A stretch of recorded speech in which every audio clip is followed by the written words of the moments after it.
Joan. There we go. Simple. Simple. I know. Let me just get adjusted here. Okay. Welcome to the live stream. A little early, of course, because I like to tell people about my week. And boy, what a week I had. The final week of Halloween, and lots of stuff happened. Some of you already heard if you watched some of my videos already. But just briefly, I did an event. What the heck did I do on Monday? I did something on Monday. Skipped Tuesday. Wednesday, I did a senior place in Woodbury. Halloween, I was supposed to go to Level Up Entertainment, which we now have to reschedule, unfortunately, because I ended up in the ER with a problem with my foot, which turned out to be gout. I've got gout, or I had a touch of it. It's mostly gone now. I've got some meds and various things and a boot. I don't really need the boot anymore. So thanks to all who sent well wishes about my foot. But the big event was actually Friday to top off the entire season, which was at Busby's Eatery and General Store. Joan! Come here. My big moment. You're ruining it. It was Busby's Eatery and General Store in Chatsworth, New Jersey. Now, for those of you who don't know, if you're a fan of the Pineys, know that Chatsworth is the model for Abe's Hat, New Jersey. So Abe's Hat is supposed to be a combination of like Chatsworth, Ong's Hat, maybe Leeds Point, and villages that have existed in the Pines for a long time. And they have Busby's General Store, which is the inspiration for the Abe's Hat General Store that Hemingway runs in Abe's Hat. So naturally, this was very exciting for me. I had been trying to set this up for over a year, and unfortunately, the owner he had some medical issues he had to take care of. He seems much better now, so that was good. And then we just kept getting delayed for one reason or another. Sometimes it was me, and so finally it all came together this Halloween season. And let me tell you something, it went off really well. We had a packed house, sold out show, and everybody got their meal, and they raved about the meal, and it was a really nice time in Chatsworth. So very happy how that came out. I'm now on sale at Busby's, which I'm also very excited about.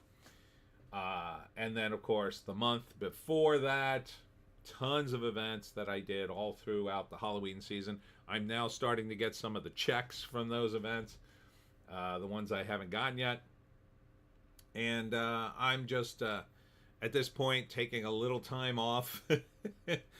This weekend, I basically couldn't get anything going, so I really couldn't make any calls. And between that and the gout, I said, I'll just take it easy this week. So I'm recovering, but I do have some events in the not-too-distant future. And I'll be back on the road shortly, hopefully with the Piney 16 at the next event, because I've got them on order. This is the cover, by the way. Fantastic cover again by Vig. Oh, Arden is here. Hi, hi, hi. Like my JEC impression? Yes, that's pretty good. That is pretty good, Arden. Just like JEC would type. Hold on, I'm blowing up. Uh-oh, my friends are all watching my podcast, Joan. Oh, everybody's watching the podcast now, Joan. See, you picked a good show to be here. You picked a great show, even though you're nothing but trouble. You're nothing but trouble. So yeah, all went well. All went well this month, and very exciting. Very exciting. Ardent says, hi, Tony's buddies. Ardent is one of my regulars. He is usually almost always here. I think you've rarely miss a show, Ardent. And the rest of the crew should be here shortly. There's Indie Phantom. Hello, all. Hello, Indie Phantom. Today, we will be doing, of course, the box office and the trades, but the special portion of this show, we're going to go through the celebrity endorsements of various political figures. I actually found a Forbes article that has just about all of them, just about everybody who endorsed a candidate this political season. This is the nexus, by the way. It's Hollywoke hot take. It's the nexus of politics and Hollywood. So just so you know, LeMay is here. Hi, LeMay. Hi. So yeah, Ardent, I do my best to turn up every week, even if I'm suffering from a mild case of death. It's occasional, but it does happen. Ardent says, low Indy and LeMay. Indy Phantom, cringe endorsement time. Yeah, the endorsement was super cringe in a lot of cases. Indy Phantom says, hello, Ardent. All right. Oh, I'm still getting buzzed. Okay. Let's get right into it since we got a lot to cover. And the box office is a mess, as always. Although summer kind of came back a little, but there is a shocker in this list. Well, not the biggest shocker, but kind of. First up, the number one movie is, again, Venom: The Last Dance, which didn't do particularly well last week, considering what they were projecting. But it only dropped by 49% and did another 26.1 million. So that's not bad. Not bad at all. The movie did particularly well in China, as it turns out. Not sure why. Yeah, I mean, the international box office is spectacular. It did so far 90 million in the States, but 227 million overseas. And that's very unusual for it to be that high. That is, what's that, about almost 2.5 times? That's pretty damn high. And a lot of that, I believe, is China, if I'm not mistaken. Yeah. In China, it did half of that. Half of what it did in the States, 46 million. Doing well in Mexico, too, 8.2 million. I kind of want to see Venom. I don't know. I like the first movie. The second movie, I don't hear good things about. I am a huge fan of Tom Hardy. He is a great actor. Really great actor. But I don't know why they keep saddling him with some of the worst characters in comics. The worst, one of the worst, in my opinion, was Bane. He was in the Batman movie as Bane. And it's just a terrible character. He did the best he could with it. He has a very memorable sort of whole Bane act, but it's about all you can do, Joan. It's about all you can do. Look, I can't sit you this whole time. Will you sit back in your bed? You gonna sit there or are you gonna be a jerk? You want to get down? All right, she's got to go. Sorry, everybody. Say goodbye to cute dog. All right, get lost. There you go. My co-host. Indy Phantom. Oh, wait. JEC is here. Hi, hi, hi. Indy Phantom is here. Venom 3 was awful. I had the unfortunate experience of seeing it. Ooh, no. Would you rate it worse or better than the second one? Or the first one? I kind of like the first one, but I think I've said before, I think they edited the third act. I think the first two acts are about what the director wanted, and then the rumor is they went back and recut it to make it more family friendly or something, and align closer to the MCU. Didn't really, I don't think it worked. Ardent. First one's decent. Second one was disappointing. Harrelson either had bad writing or just wasn't into it. Ardent says hello to JEC. Indy Phantom didn't see Venom 2, but first one was better than this. Okay.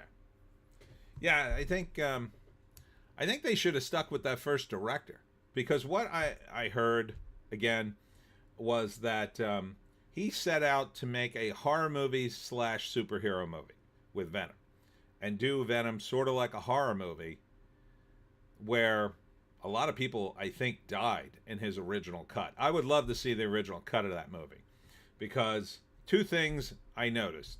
The first was, throughout the movie, Tom Hardy is eating ravenously as Venom, and there's a shtick in the comic, I believe, that Venom can only eat live things, and that was part of the movie, I think, originally in the original cut, because there's a scene where he jumps inside a lobster tank and eats the lobsters alive, and then there's a scene that didn't get cut out of the movie, I think, if I'm remembering correctly, where he eats some of the food in Hardy's fridge and he gets sick. He doesn't like it. So it's not until he eats the live food, and that's why he starts eating people, and, you know, it's like Venom is deadly, in other words. And then later in the movie, his girlfriend has to use the Venom costume to, like, warn him or something. I think they had that in the original draft too, but I think she dies at that, doing that. I think she sacrifices himself to save Eddie, because the parasite can't help himself, and he's bound with Eddie as the parasite, but with anybody else, it's a death sentence. But she lives at the end of one. JC, we need to rank which is the worst out of Megalopolis, Joker 2, or Venom 3. It's every week now with these disaster movies.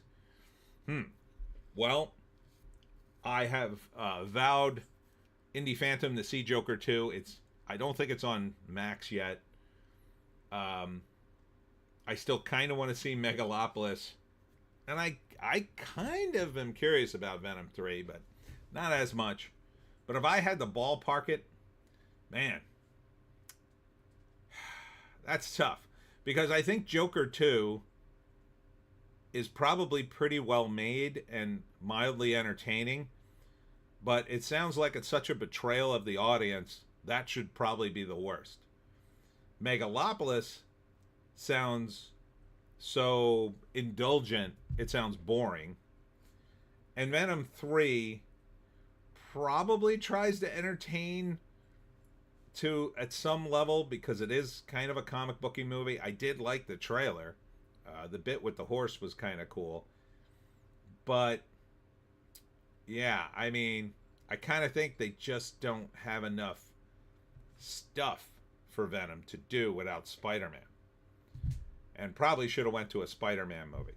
Arden, one of the best Venom films was a short with Ryan Quanten from True Blood. The same guy did Punisher, Dirty Laundry, and Power Rangers Dark. Forgotten his name. I think he was Indian. Not big on fan films, but maybe I'll check that out. The thing that threw me off about the Venom Moo idea was how wet the symbiote looked. That's, I think, part of the problem with converting superhero comics into movies. In the superhero comics, there's a lot you could do with the artwork that you just can't translate into a movie. Part of it is your brain filling in the gaps in a comic book. So to give you an example of what I'm talking about, Scott McCloud, who writes comic books on analyzing comics, talks about the action in between panels, right? So there's implied action in between the panels. If you see, for instance, one panel of a guy going inside a house with an axe, and then the second panel is just the shot of the house and a scream, right? So the implication is the guy with the axe went inside the house and killed someone. And it's this implied action that drives a comic book forward. And it's different than the feeling you get with a movie. And sometimes I think, especially with the look of characters, they make them too realistic, when really the simplicity of the character design is part of the appealing process of these, especially the comic book characters. So, yeah, it's weird. Indie Phantom. Yeah, I have a copy of Joker 2, but haven't bitten the bullet on it. Tarantino liked it. I thought the opening animated section was interesting. I'll say this, Quentin Tarantino, I like some of his movies, but he also, sorry, my nose is itching me like crazy. Um, he has weird taste in movies. He's he's similar to a guy like me or anybody else who's kind of a movie head. If you've seen too many movies, the bar kind of goes up, and you kind of start to get, very specific about your movie taste.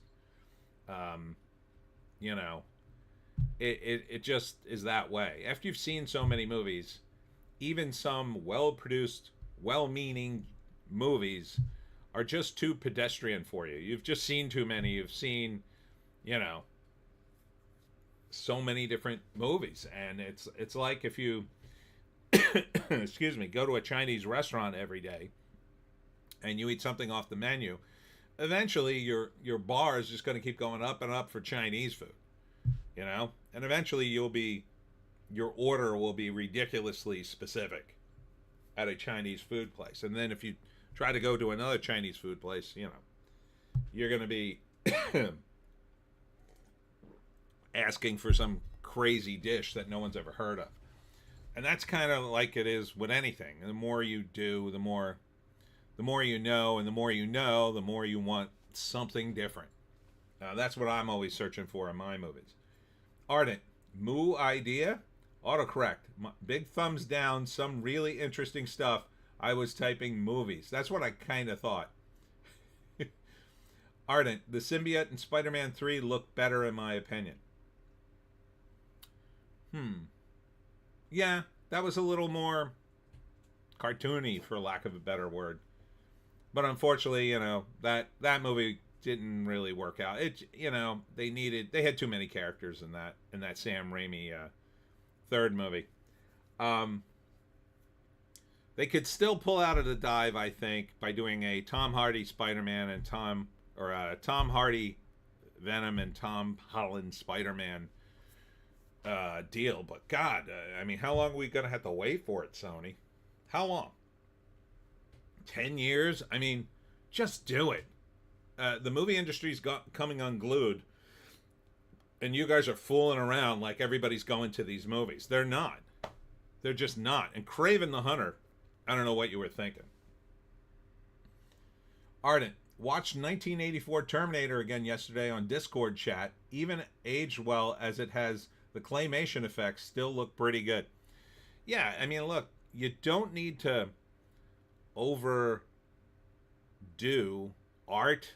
You just don't need to overdo it if you're telling a story. The point is the story. If you're telling a story, the point is the story. If you're doing a painting, the point is the painting, and then you want the painting to be visually stunning. But if you put something in your movie that's so visually stunning it distracts in an important scene from the rest of the story, that's not good. That's not good. JEC, I think the window to do Venom versus Spider-Man movie passed already. I think they could still do it if they do it for the next one, but it sounds like they're not already. Ardent, they'll make Morbius 2 before Hardy's Venom meets Holland's Spidey. That's rough. That's rough, Ardent. That's rough. Speaking of Morbius, Jared Leto's doing Tron Ares, the third Tron movie. Why they're making that, I have no idea. I have no idea where the audience is for that. You basically burn Tron to the ground in the second movie. Now you're doing a third movie with Jared Leto? With Jared Leto. Like Lou Gossett Jr. used to be the kiss of death for films. After he did Officer and a Gentleman and Iron Eagle, it seemed like every movie he was in, God, oh no, it's Lou Gossett Jr. Well, this movie will be terrible. Not because he was bad, because he just got in terrible, terrible movies. The movies that would never seem to do well. But he continued to work. Jared Leto's kind of the same way, although he's kind of terrible in almost everything he's in. Or kind of like, it's not that he's terrible, it's like, he's like doing a different movie. He's like his Joker, it just wasn't what Joker should be. It was kind of an interesting character and look, I guess, but it wasn't Joker. It's the same thing for Morbius, really. It's not quite what we wanted from Morbius, but although he didn't look that bad, and I got to say, I endorsed the trailer. I thought it could have been good.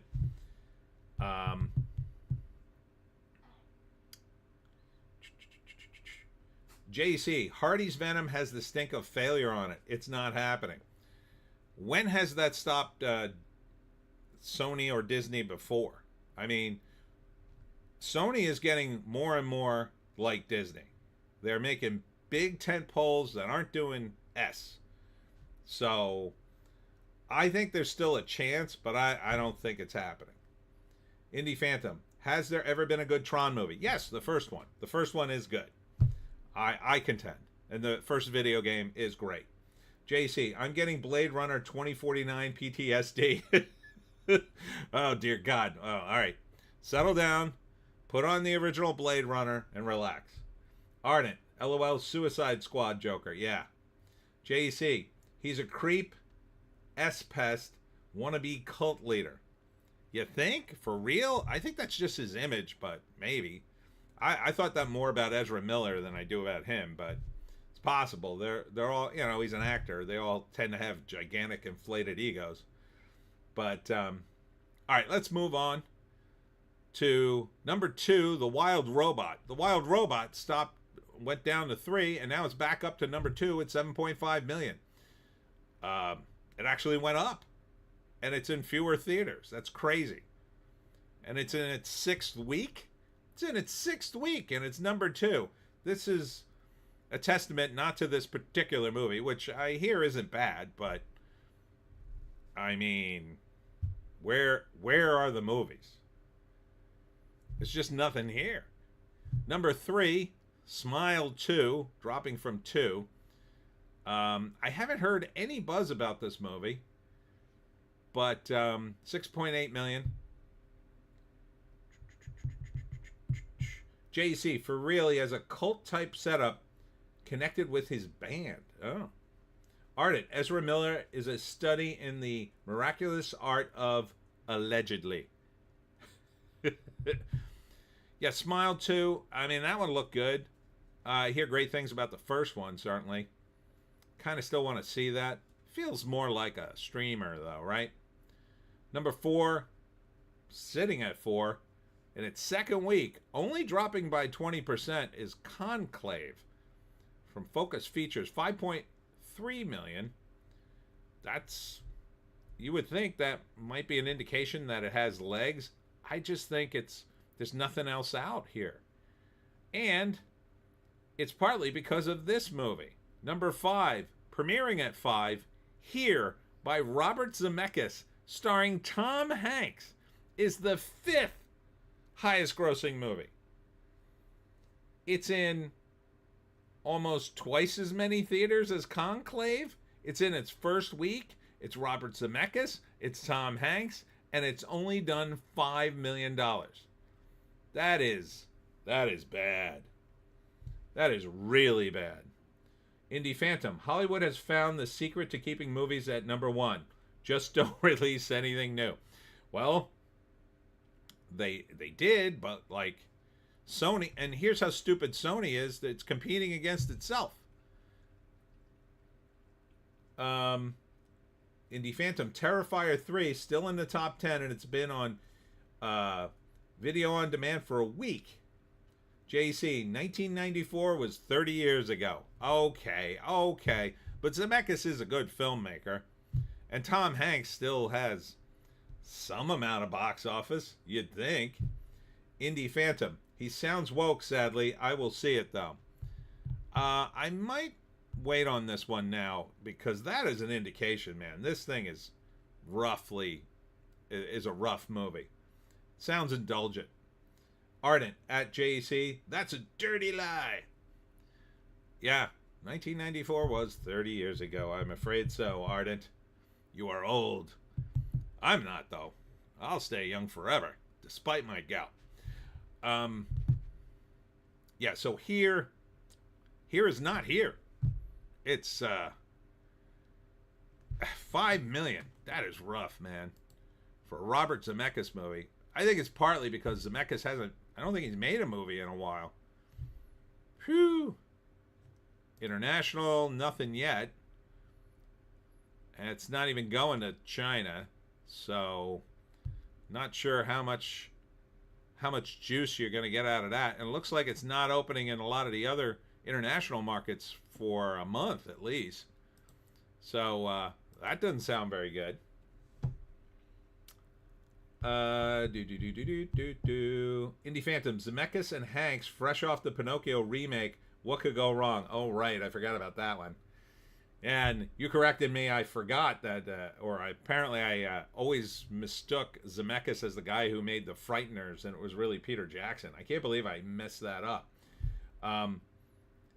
So, yeah, sad. Ardent, I'm not old. I'm 18 with 30 plus years of experience. Finally, someone who fills out a proper resume. Indie Phantom, Blue Fairy is that wicked actress that set the internet ablaze last week. Blue Fairy. Is that another movie? Blue Fairy.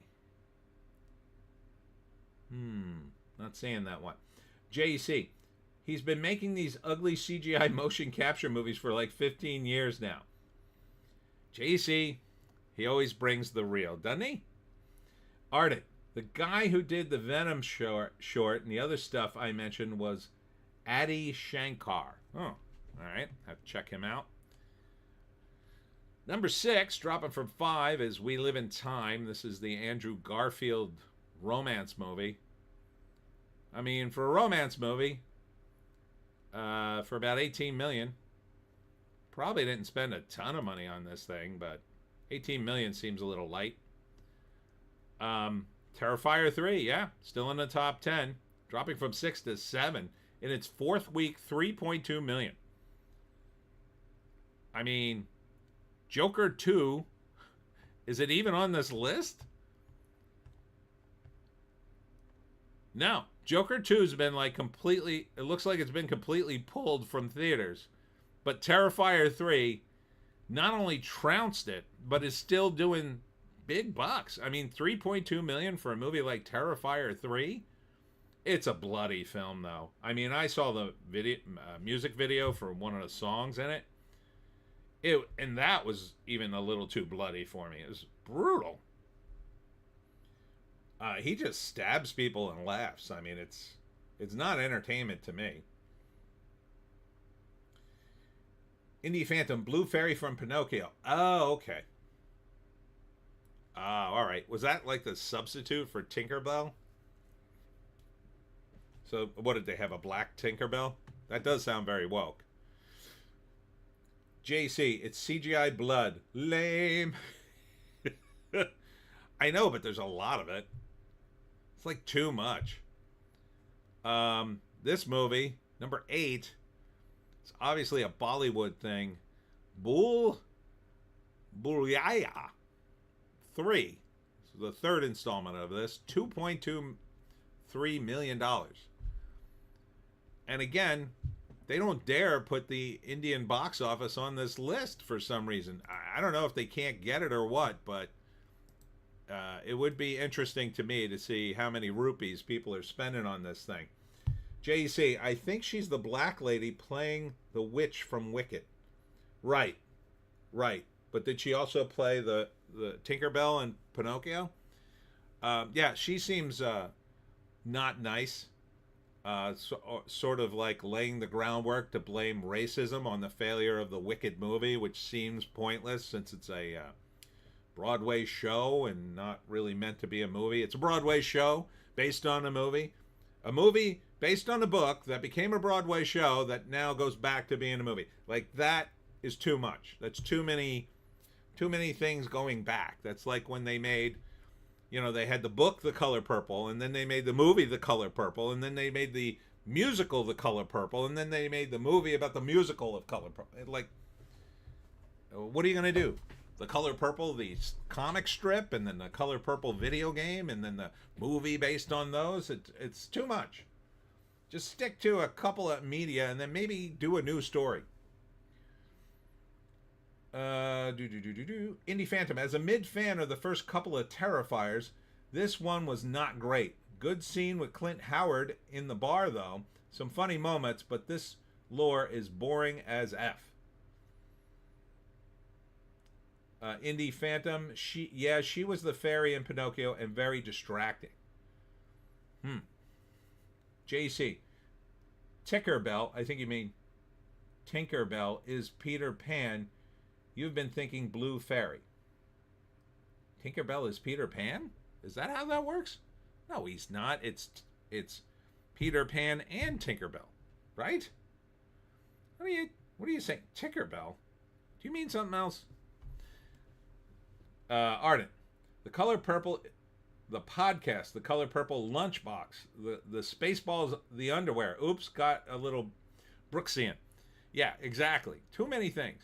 Another Bollywood extravaganza, I guess, is something called Sing Ham Again, which I assume is a sequel. $2.1 million. Don't even give me a poster here. Is there a summary? No. Again, who knows what it did in India, but it must have done pretty good to come all the way here to delight the Indian moviegoers. And these are both premiering at over 2 million, and there are some American movies that didn't even make 2 million this week. So that's pretty impressive when you think about it. Indie Phantom. Used to like The Color Purple, but would have trouble watching it now because of Whoopi and Oprah. Call me shallow. Yeah, it was okay. I watched it. It was like okay at the time. I wouldn't go watch it again. I didn't think it was that good, but it was fine. Ardent, yeah. Tinkerbell is in Peter Pan. Oh. JC, you've been calling the Blue Fairy Tinkerbell. So it's not the same thing. So they replaced... Did they replace... I don't really care. But that's weird. They had a Blue Fairy and Tinkerbell in the movie. Number 10 is Beetlejuice. Still hanging on at 2 million. I think they're going to make another sequel to that. But compared to some of the stuff that's coming out, Anora drops from 8 to 11. 1.8 million. This again was the movie that... it's in its third week. Oh, they're putting it in more theaters. Well, that's good. This is the movie. It's a romance movie.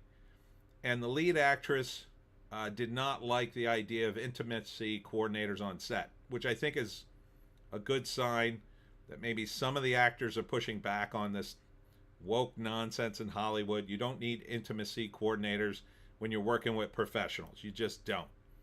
Yes, you have to be careful sometimes if you're doing romantic scenes with women and leads and all that stuff, but everybody should be above board on the set. Everybody should know what's going to go on. It's when they put women in vulnerable positions on set and don't tell them things. Now, and even in the defense of that mildly, sometimes directors want to surprise actors so they have a more genuine reaction, and some actors are okay with that. But again, you kind of got to gauge the actor or actresses. I think a lot of times it's because, especially in romantic movies, the actresses tend to be very young because you have to get very young and beautiful women for these roles, and they tend to be inexperienced, and they're a little more sensitive than, say, a more veteran actress who's been doing this stuff for a while.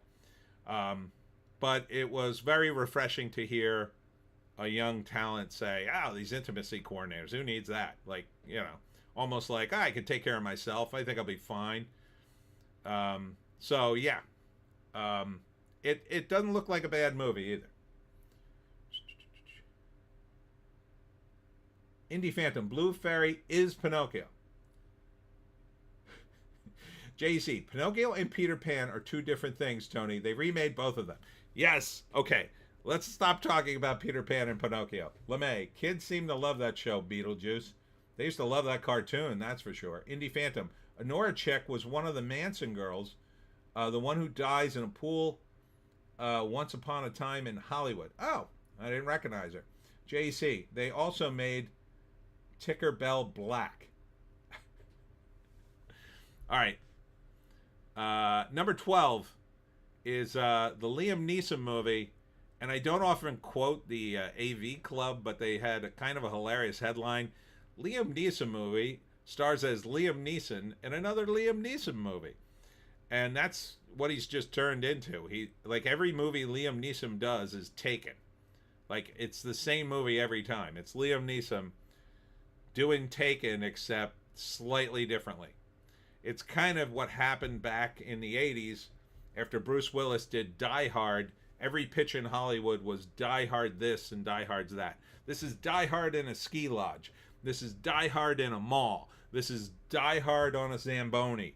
Like, everything was Die Hard. This is very similar, except it's specific to just Liam Neeson.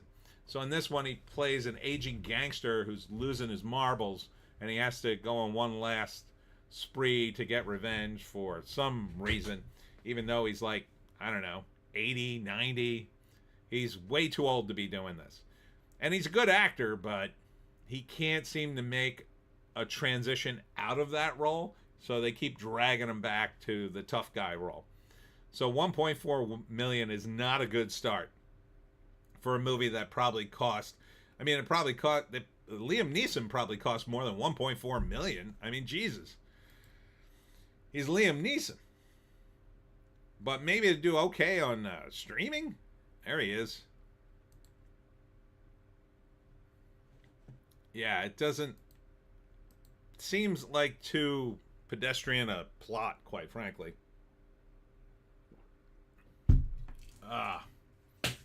Indie Phantom. Is it Ticker Bell or Tinker? LOL. It's Tinker, damn it. Indie Phantom. Ticker sounds like a Liam Neeson film. That could be. JC. He's like later year Charles Bronson after Death Wish. Yeah. Yeah, and that was sad too. Indie Phantom. LOL. JC. JC, losing his marbles like Bruce Willis, like Die Hard? Yes. Ardent, LOL, imagine if Goon had inspired the Fast and Furious impersonation. Fast and Furious 15, Chains of Fury. I knock on the floor here. My meds. Yeah, it's just a shame. He did something, what the hell was it called? Rob Roy. It was like some kind of Scottish epic. Like, he did different kinds of movies. He did one not too long ago where he plays like the romantic lead in a couple, and they're dealing with aging or something like that. Like, keep throwing him into gangster movies. It's like, or at least if you're gonna make him the gangster, make him I don't know, make him like the Boss or something. You know, the old Boss. Number 13, Hit Pig. 1.1 million premiering at that. What the hell was Hit Pig? Oh yeah, it's like a cartoon about a hitman pig or something. I think he has to kill the elephant and then he decides to save the elephant, something like that. I don't know. It's a goofy kids movie. It's peak hitman movie. We've hit saturation point on the John Wick trope of the hitman with a heart of gold. And Hit Pig might finally be the crest of the wave. Ardent Party. Rob Roy was awesome. Anytime one gives Tim Roth a sword, I'm in. Neeson was also good in Next of Kin with Swayze. I don't remember that. I remember that movie. I don't remember him being in it. That was a long time ago. Godzilla Minus One is back out in theaters for some reason. That's a good movie. I really like Godzilla Minus One. 500,000 from Toho International. Oh, and the big announcement this week was that the director from Godzilla Minus One is doing another Godzilla movie. I assume some sort of sequel. And then the Japanese are gearing up to really get into more international markets with their movies. Now, we've had competition from the Chinese, but they're communists and they make terrible movies. But the Japanese, they make pretty awesome anime. So, and this Godzilla Minus One only cost $15 million. And look at the money it made. I'll remind you, it made $104 million. That's really good for a $15 million film. So if they can continue to make Godzilla movies for that kind of money, or any movie for that kind of money with that kind of return, they're gonna quickly start gobbling up some real cash in the movie industry and in the international markets, which Hollywood is just utterly obsessed with for some reason. Indie Phantom. Hit Pig sounds like a Dave Bautista vehicle. No, it's Jason Sudeikis. At least they got a funny guy to do the voice. Ardent. You should watch Next of Kin. It's a great flick. Indie Phantom. Next of Kin. Highly underrated at Ardent. Yeah, maybe I should. At Indie Fandom, definitely. Ardent. Godzilla Minus One was actually pretty good. I really enjoyed it. I think it was probably the best Godzilla movie I ever saw. It had a mix of everything, and the effects were cool. The characters were interesting, and Godzilla wasn't. I think it's better that Godzilla not be the focus of it. I like that he's in it, and that he has a bunch of scenes, but I like that he's a force of nature that nobody can seem to really stop. They can sort of kind of kill him, but never really. I mean, I don't think they could do too many more Godzilla movies before they all just blur together, but that one was good. The time period was great. So Indie Phantom. My internet is acting up more than my ex-girlfriend right now. SpaghettiOs. Number 15, dropping from 11, The Substance. I want to see this film. I hear it's interesting. It's like Demi Moore and some kind of satire on Hollywood. I like movies like that. Ardent. I'm not a Godzilla fan, but that movie made me a fan of the guys who made it. Yeah, exactly. So maybe they could hopefully do like maybe 2 more movies and then transition into some other film. Something with those kinds of effects. You know, something like an alien invasion movie, or, you know, maybe a monster movie. I mean, Hollywood is trying to do these live action adaptations of anime movies now. They're doing Gundam. They're doing Voltron. The Japanese should be doing them. Those guys invented it. It's, you know, you Americanize it, you could screw it all up. Indie Phantom. I've only seen the Godzilla with Matthew Broderick. Not super into it. Oh, that one's terrible. That one's unwatchable. I couldn't get through it. Ardent at Indie Phantom. I was the same. Minus One was a great refresher. At number 16, Lost on a Mountain in Maine from Blue Fox. Don't they normally make hotel movies? Lost on a Mountain in Maine. That sounds like a hotel movie. Lost on a Mountain in Maine is about a 12-year-old boy separated from his family during a storm while hiking on Mount Katahdin, who must fight to stay alive over the course of 9 days. Well, doesn't sound uninteresting, but doesn't seem to be doing too well at $380,000 for a first week. It's only in 630 theaters, but still, I don't think I see a lot of momentum for that. Ardent. I'd be behind a Trigun or Ninja Scroll live-action adaptation. Yeah, I'd rather see, though, the Japanese do it, since they invented it. Indie Phantom. The Substance is cool. It's very much a bloody horror comedy like Stuff from the 80s. That's what they compared it to. Larry Cohen and Brian Yuzna vibes. Hot Margaret Qualley, too. Qualley? Is it Qualley? Qualley, yeah. She looked hot. She looked smoking. Yeah, so that's on my list to see later. I'm going to probably wait for streaming on that, but I don't even think it's playing near me. Number 17 is Transformers 1, still hanging on. I don't know, pointless movie to make. LeMay, Ninja Scroll would be cool. Number 18, Piece by Piece. I forget what this is. Oh, right. I always forget what this is. This is the Pharrell Williams story done with Legos for some reason. 19, Whitebird, A Wonder Story. Another movie I don't quite understand how it got greenlit. Not doing real well. Number 20, A Real Pain. I did look at the trailer for this. Yeah, okay. So this is Macaulay Culkin's brother and Jesse Eisenberg. They play 2 cousins who go on a tour in Europe to try to experience, what their grandmother experienced because she was a victim in the big war, I'll say, without saying all the names that'll get me flagged on YouTube. And so they're trying to come to terms with their own relationship and that of their dead grandmother, and they have all sorts of. It doesn't look bad, but again, I don't see a lot of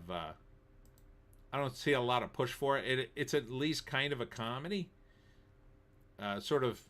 I wouldn't say a dark comedy, but it's not like a laugh out loud comedy because of the serious matter. It's kind of a comedy drama, if I'm being honest. I kind of hate comedy dramas, but that one looks okay. It looks watchable. At least Jesse Eisner's sort of playing the character he's sort of born to play, which is a neurotic guy. 21 is Saturday night. This is in its 6th week. Again, kind of a pointless movie. We talked about it last week and previous weeks. It's basically about 20 years too late. LeMay, I'm still waiting for the space adventure Cobra live action movie, but it died in production. Oh, no. Oh, wow. I didn't even know they put this movie out. Luther, Never Too Much. So they made another Luther movie? With Idris Elba? Oh, it's been announced, but... Wait a minute. Oh, it's apparently out. All right, I got to look this one up. Luther, Never Too Much. All right. Luther, Never Too Much. Yeah, there it is. Oh, no, this is something different. This is chronicles the life of iconic music performer from childhood musical talent to worldwide fame, explores his collaborations, influences, relationships, blah, blah, blah. So this is Luther Vandross, right? It's got Jamie Foxx, Mariah Carey, Dionne Warwick. Not my cup of tea, but there you go. Oh, I thought it was like, I thought it was like the Luther movie that came out. We'll get to that in a minute. $122,000. Well, it's only in 9 theaters, but again, they're trying to game the system. Next week, they'll put it in like 200 theaters and say, see how well it's doing? Now it's doing much better in its 2nd week. Number 20-something is The Nightmare Before Christmas, re-released in the theaters. Smart move by Disney. $73,000, though, going out of theaters again. Memoir of a Snail. That's some IFC film in its 2nd week. Again, they released it in the 19 more theaters, but it's too small. I don't think it has any momentum either. Speak No Evil, still hanging around in 147 theaters, $64,000. Deadpool and Wolverine, still in theaters, $59,000. It's in its 15th week. That's pretty good for a movie these days. Ardent, when it comes to anime, I like to infuriate the weebs by telling them my favorite anime is Afro Samurai. Ha! Speaking of anime, My Hero Academia, the movie, You're Next, $17,000. The Sacrifice comes back to movie theaters. And I don't think I know this movie. Dang it. The wrong thing again. Do I know this movie? The Sacrifice. I do not. But it's back in movie theaters. Oh, it's from 1987. Foreign movie from 1987. I guess. Weird thing to re-release. Dahomey, don't know what that is, in its 2nd week, dropping by 49%. Not too bad, but it's only in 9 theaters, so. Am I Racist? Still in theaters. I think this is the most successful documentary of the decade, was the quote from Daily Wire. That was pretty good, if you haven't seen it. Premiering at like 25. Soundtrack to Coup d'etat. It's in 1 theater. Is this the Dead Kennedys?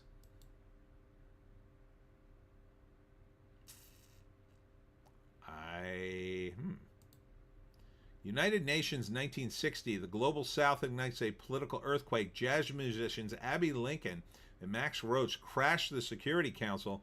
Nikita Khrushchev bangs his shoe, and the U.S. State Department swings into action, sending jazz ambassador Louis Armstrong to Congo to deflect attention from the CIA-backed coup.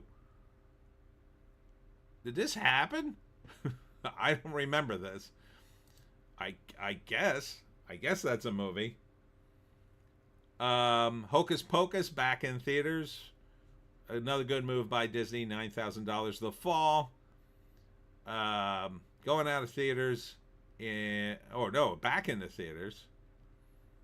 The Front Room and A Different Man. $71 million for the box office this week. LeMay at Ardent. If you want to make them really mad, say Kappa Mikey is your favorite anime. Ardent. The Dahomey were the African tribe / kingdom that built their wealth on slavery. The movie, The Woman King, was about their fight against the French colonization. They were ending slavery. Ardent at LeMay. Is Kappa Mikey worth looking up? Interesting. All right. So the box office sucks. $71 million. We are a few weeks away from Thanksgiving, and it doesn't look good. No Christmas movies yet. Didn't really release all that many horror movies. So, I mean, this looks like a mess. There's hardly anything I want to see on here, as always. About the only thing I want to see is The Substance. I'd like to see that. Maybe Smile 2 after I see Smile 1. And maybe Venom and maybe Here. Probably in that order. The rest, I don't know. Dahomey sounds kind of interesting now that you told me what it was about. But the rest is, I don't know. I don't know why they made it. LeMay at Ardent, no. LOL. Ardent at LeMay. Just saw some images for it. XD.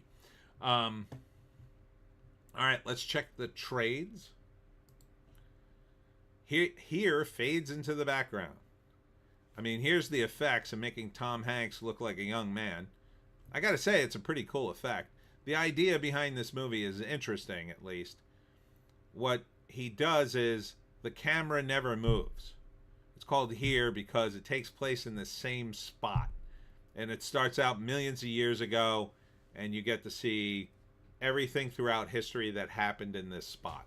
You see dinosaurs, you see colonial times, you eventually see Tom Hanks and his girlfriend, and they get old and die or whatever. So it's not a bad concept. I don't know if it's a major motion picture anymore. Maybe 30 years ago, this would have been mind-blowing.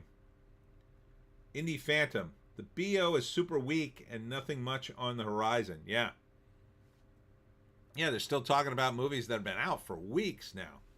It's just nothing coming out.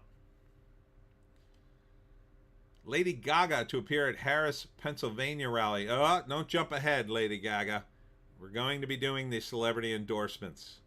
We're going to be looking at them all. So I'm going to skip some of the political stuff until we get through the trades.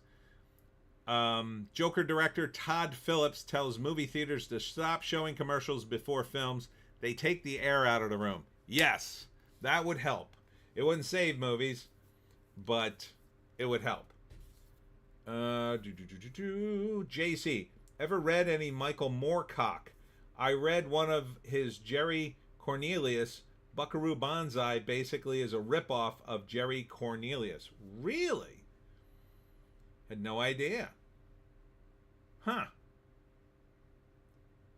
Didn't Moorcock, didn't he do Elric? Is that the same guy? Indie Phantom. Yeah, the concept for Here makes it seem worth watching at least. Yeah, it's like, if you have a good filmmaker and provided him with this challenge, that sounds kind of cool. But can it work is the question. I don't know. I question whether or not I guess it would kind of get exhausting just looking through that window at this one spot. Like in the wind up to it, it sounds pretty cool, but I don't know. We'll see. Ardent, yeah, Elric was Moorcock. I've definitely seen some Elric stuff. Um, so you're saying Buckaroo Banzai is basically a ripoff of Jerry Cornelius. Oh, really? Okay, so Buckaroo Banzai ripped off Jerry Cornelius. So you're saying Michael Moorcock really was the OG on that. You know who's on this? Every single time is Razor Fist. That guy, he should be the librarian to the planet. This guy knows the origin of everything. You know, he digs so deep and knows it all. It's amazing. He highly recommends Elric. He's never mentioned Jerry Cornelius, and I'm kind of surprised. He talks also very highly of oh gosh, I forget the name of the character. Solomon Kane. He loves that character. JC, you know what takes the air out of the room, Mr. Phillips? Bad movies. Well, yes, I would agree with that, of course. But he's not wrong. There are too many effing commercials in front of the damn movie. That would help slightly. It wouldn't help much, but it would help slightly. I've complained many times about the movie experience, and it sucks. It sucks. It's a half hour until you see the feature. A half hour. And I'm going to say easily 15 minutes of that is the freaking commercials for soda and whatever that I don't want to see. They should never show a TV commercial in a movie theater. Anything you see on TV should never be shown in a theater because chances are I've already seen it on TV. And when you show it in a theater, it cheapens the experience immensely. It reminds me that I should have just waited for the movie that I paid $14 or whatever for. I should have just waited until it came on streaming, or some people, but not me, pirating the movie, which I cannot recommend on a live stream or anywhere else. JC, yeah, Jerry Cornelius was his sci-fi action character, kinda Elric, set in the 1960s. Neat. Never heard of him. JC, Matt Fraction's Casanova was also a Jerry Cornelius ripoff. Ardent, brain fart. Ardent, James Purefoy was in the Solomon Kane movie. It was actually pretty good. JC, Jerry Cornelius and Elric are very different vibes. Yeah, I always thought Elric was seemed very dark. Ardent, I need to look into Doc Savage according to Razor Fist. Yeah, you know what he is? Professor Venture on the Venture Brothers, like the original one. He's sort of a parody of Doc Savage. So he's basically him without all the corruption. JC, Robert E. Howard's Solomon Kane stories are a lot of fun. I kind of like them better than Conan, but I can see why Conan is more popular. Yeah, and he's done Conan and all the other things he's famous for. I mean, yeah, Razor Fist is on it. He talks a lot about the French and Italian comics, and he's right. I mean, those comics are amazing. They're just beautiful to look at. And I was really impressed with his comic, Ghost of the Badlands, if you haven't seen it. I still haven't read it, but I've seen it enough to know, wow, it looks really good.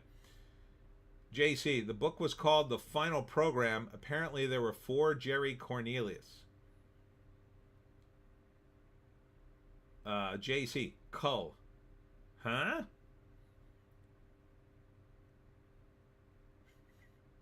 Oh, that's one of his too? Cull? Red Sonja, says Ardent. Oh yeah, I think I've heard of Cull.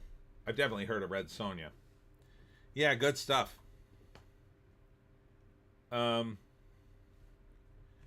Tarantino then weighing in again, refuses to watch Denis Villeneuve's Dune movies because I don't need to see that story again. Kite is here. Hey, Kite. Well, if it ain't my favorite Americans, huzzah!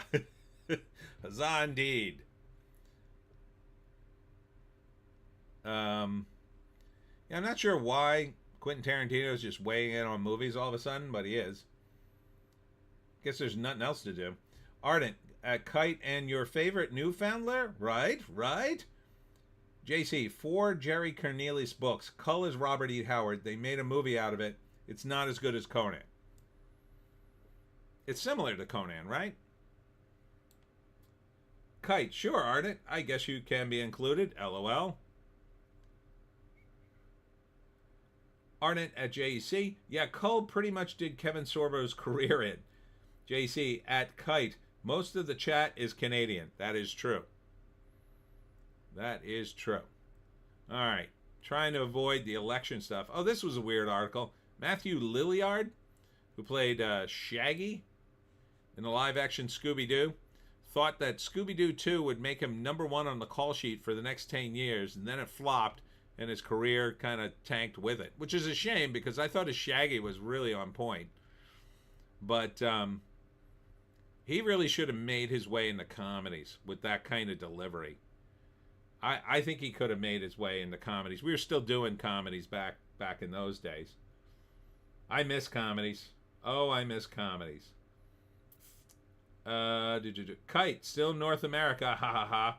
Ardent, the best America is the North America. JC, Cull is like the king of Atlantis? It's set centuries before Conan took place. Oh, okay. But it's like swords and sorcery stuff, right? I think that's what it is. I don't know. I never saw it. JC, he was kind of just Shaggy after that movie. Yeah, I guess. I don't know. He seemed to have good energy. I'll tell you what did his career in, that 13 Ghosts movie. God, what a piece of crap that was. Oof. There are 13 ghosts. Yeah, why don't you keep saying it throughout the whole movie? The ghosts aren't even that interesting. Reader's Turn. This is from Fandom Pulse. Reader's Turn on YA fantasy author Colleen Hawk over her Kickstarter using AI art for her Tiger's Curse novels. Interesting. Hold on. Ardent, LOL, there's a fan concept that Shaggy was a Jedi in the Tarkovsky Clone Wars. Shag AI or something. Lilliard could play that character in a short. JC, SLC Punk was his best movie. Kite, the problem with 13 Ghosts is you need out of the movie, you need a lot of the movie info to even care. Yeah, it just, they kept giving weird exposition in that movie, kept telling you there are 13 ghosts, and I don't know why. But getting on this, I don't think I have a problem with using AI art as long as it's known to be AI and as long as the AI is legit. So in other words, as long as the AI is not stealing from other artists, I'm kind of okay with it.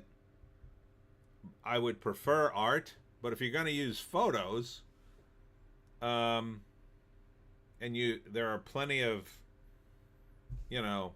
public photos available for an AI to use its abilities, I kind of don't have a problem with that, but as long as it's, stated up front.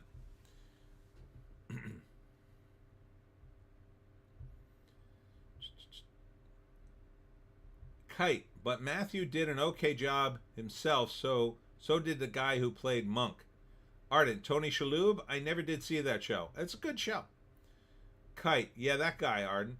You should watch the show. It's a pretty decent time waster. Yeah, I don't think, and especially on a Kickstarter, as long as it says there's some AI artwork and the fans are okay with that, and again, the AI is legit in its sourcing, I don't have a problem with that. JC, but Tony, what if the people forget what movie they're watching while sitting in the theater, like Bruce Willis, like Die Hard? Oh, I skipped one. Ardent, I have an AI image generator on my app phone. Use it for Twitter stuff sometimes, but I can tell it uses web search for sources sometimes. Yeah, it kind of depends on the AI. I prefer art though, depending. I mean, I certainly prefer uh, Vig Starmax art on the Pineys. Um, so and I think in 10 years, none of this is going to make a damn bit of difference because AI will be so sophisticated. Probably not even 10 years, probably more like two. The AIs will be so sophisticated, they're going to be completely, they're going to have all the information. They're not just going to have some, they're going to have everything. And then the question is, how do you deal with that? I guess you just have to ban all AI art, maybe. It's a shame for writers who, I mean, as a poor writer, um, it would be an alternative for me if I really got into some point where I couldn't afford any art for my book. But I mean, artists have to eat too, so it's a tough call. Kite, why are we dying and why is it hard? And who is this Willis Bruce? Uh, well, Bruce Willis was the star of Die Hard and Moonlighting, and unfortunately, his brain is going away. It's very sad. JC, Kickstarter makes you click a box to confirm your campaign doesn't have AI in it. Or perhaps she failed to do that. I don't know. Um,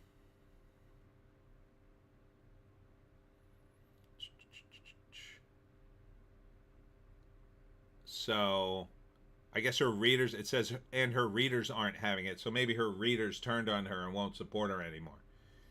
Ardent at Kite, I just finished Picard, I know, but it wasn't trash as it could have been, just chock full of member berries. Probably Strange New Worlds next. Anson Mount was great and Hell on Wheels. Godspeed, Ardent. I can't watch any of that anymore. JC, all this stuff is dependent on taking images and essing images and rejiggering those images. Right. No, I know. Um, if the AI, if you had an AI that, for instance, only had public domain photos in it and you could make an image like that, then perhaps that would be okay. But yeah, I mean, and artists have to eat too. LeMay, National Writers Month fell into drama over the AI thing. I think eventually you're going to see it plateau to something that most people, you're going to still need an artist, but the artist will use AI, a combination of AI and his art skills to quickly complete art. That's what I see in the future. So you'll have an artist like he's got to do a cover and he's got to do it quickly. He'll use an AI to maybe once he figures out what the layout is, the AI will do it for him quickly, and then he'll just augment it, and then he'll ask the AI to add some details, and then he'll augment it some more, and it'll go like that. It'll be sort of half and half, something like that. And some artists won't, but some will, and there'll be a big thing. JC, fantasy readers are the type who hate AI stuff. It was her mistake not reading the room and moving forward with this campaign. Yeah, I think it's also a mistake if you're already an established author, right?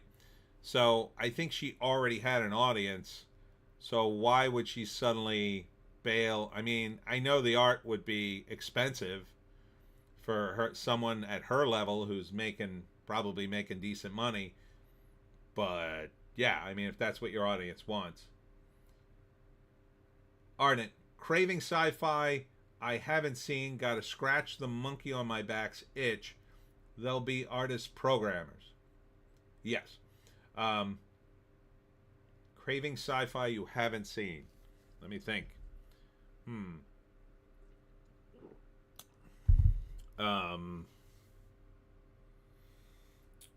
Have you seen Black Star? Have you seen A Boy and His Dog? These are movies. Have you seen the Far Out Space Nuts? That's a good one. JC, I see AI really streamlining video games. Ready Player One future is possible with AI. Yeah, yeah, and might be something like this. Like you have the developers build characters in the world and scenarios and stuff, and then the AI takes them and expands upon what you already bought. Kite. It's funny. Fantasy writer hated by audience for using AI technology once written as fantasy poetic. Oh, God. So thirsty. Legendary Marvel artist Jim Steranko bashes extreme leftists as traitorous, Marxist, racist, and anti-Semitic. Where's the lie? So, nice of you to check in, Jim. Ardent, I think I've seen Black Star. The others don't sound familiar. We'll check them out. Former Bayan Books sci-fi author Sarah Hoyt alleges she was the victim of a government honeypot attempt for January 6th. It's possible because she worked for Instapundit. I think it was more that she was a worker for Instapundit. Basically what happened was that someone tried to lure her to go to January 6th, and she didn't want to go, and they kind of were persistent on her blog. And then after January 6th, those people never commented or contacted her again.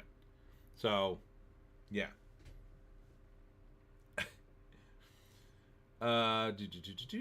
Ardent, no lies detected, Sergeant Steranko. Bloomberg writer Jason Schreier attacks gamers as Chudge and lies about DEI policies. Yeah, this new, who asked me about Dragon Age the Veilguard in my comments? Storebang is here. Young Don Johnson, a boy and his dog. That is correct, sir. Yep, I think that's one of his first roles. And I believe it's based on a Harlan Ellison story. I think.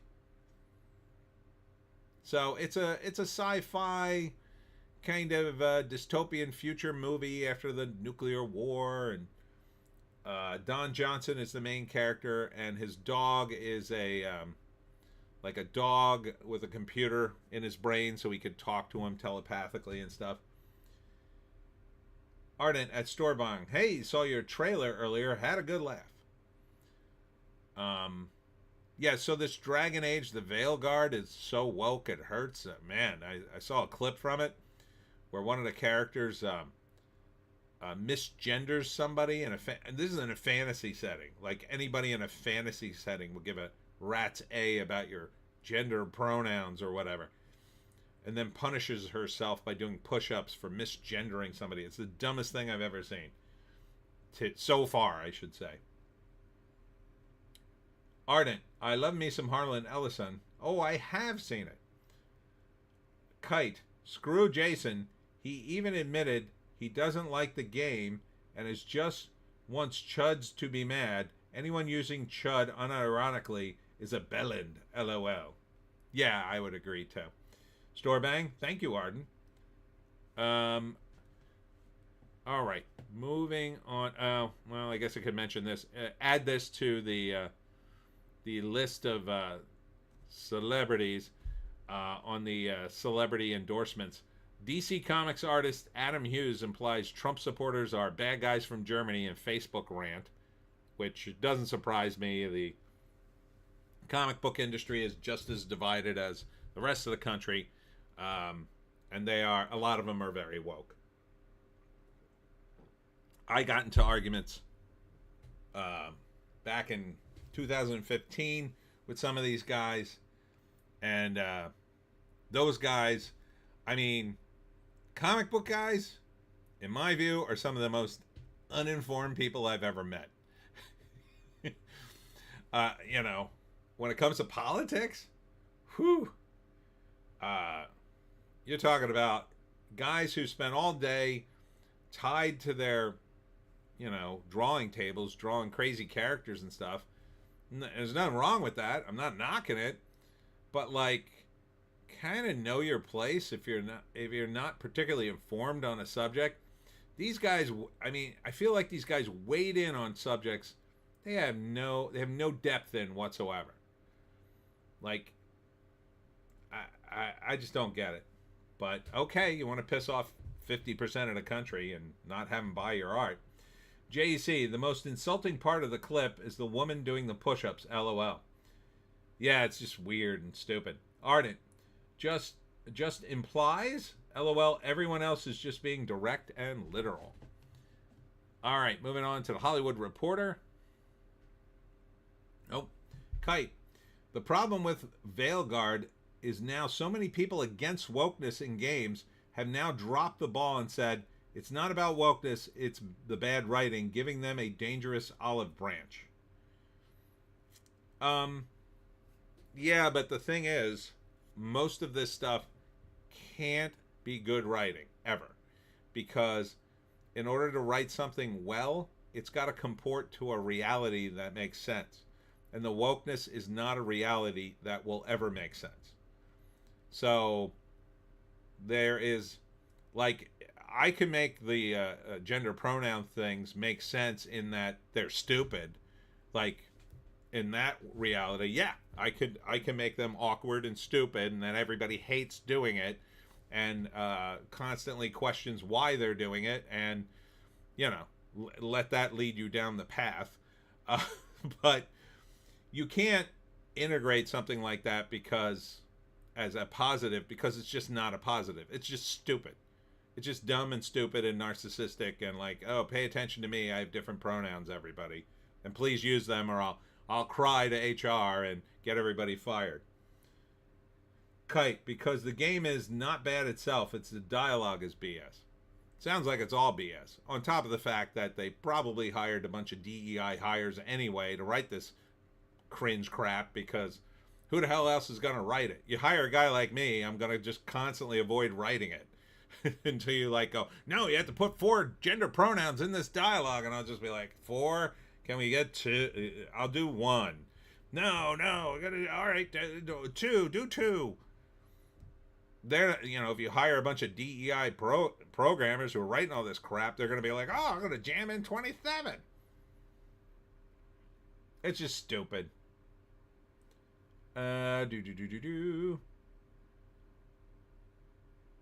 LeMay. Ellen came out on November 1st. You can be a man or a woman or a question mark in the game. Oh boy. JC, they're not coherent ideas. It's impossible to build a coherent narrative around ideas that don't make any sense. Yes. Exactly. Kite. DEI hires some trans woman who has written books to convince kids to become trans too. Ugh. Not good. JC, George Clooney looks like a corpse in that pic. Yeah. They all kind of... Bruce Springsteen ain't looking like no spring chicken either. Bruce Springsteen should retire. He really should. But here are some of the people we'll be talking about later. Let's see. James Vanderbeek, diagnosed with colorectal cancer. Oh, my God. Oh, Godspeed to you. Hope that works out. I'm going to skip the political stuff for the end. Oh, here's something you'll really not care about. Game of Thrones movie in early development at Warner Brothers, everybody. JC, Bruce had some work done. LeMay, the game has hormone pills that you can buy in from the black market that will turn you into female or male? I don't think it's that bad. Kite, but there's another scene where the same person comes out as non-binary to family. Then the mom says, we have a word for people whose gender doesn't match one at birth. And then the character... Oh, Jesus. You must have played this game already. And then the character still goes off on her mother angrily. I am not non-binary, I said. And I was like, huh? Ain't that the truth of how they act? LOL. Yeah, it's like, it's constant, like, pay attention to me. I'm in charge. I'll tell you how to talk to me. And, you know... I mean, it's one thing if someone genuinely has gender dysphoria. Like my friend, I have a friend who's trans. She asked me to call her her, and I said, okay, you're my friend. I'll call you her. I don't care. You know, She asked me to. She's my friend. I don't care. I don't care what she calls herself. But this idea that your kid's going to suddenly, your teenage kid is suddenly going to know things that has to lecture you is insane. It's insane. Arnett, oh yeah, it's November, Men's Health Awareness Month. Get your prostate checked, grow a mustache, and find a lover. No nut November, fellas. What else? Cliffhanger reboot gets retooled. Lily James, Pierce Bronson to star as Sylvester Stallone exits. Why do a cliffhanger reboot? That's one of his worst movies. I don't care about Game of Thrones movie anymore. I definitely don't care about a cliffhanger movie. Kite. Thankfully, I didn't play it. I watched someone called Rev Says Disu cover it, and someone put a laugh track over the scene. That sounds funny. That sounds funny. All right, bounding into comics. Oh, here it is. Toho announces Godzilla -1 director Takashi Yamazaki is helming the next film. All right. So that should be good. I bet he goes to the atomic age next. I mean, it starts out in World War II, or just the end of it. I bet he goes right to the atomic age, like in the 50s. JC, Cliffhanger is fun, nowhere near his worst movie. I don't know. I didn't like it. I thought it was dumb. I really hated, like, that was the point at which Stallone started to get old, but he didn't want to admit he was old, and he was like trying to be like the cool dude who could still do stuff. I just hated it. Kite. In the UK, there's usually sporadic Pride weeks in November, too, sometimes. Really? Multiple Pride weeks? Jeez. Kite, depending on the city. JC, Cliffhanger is better than Judge Dredd. Let me think about that.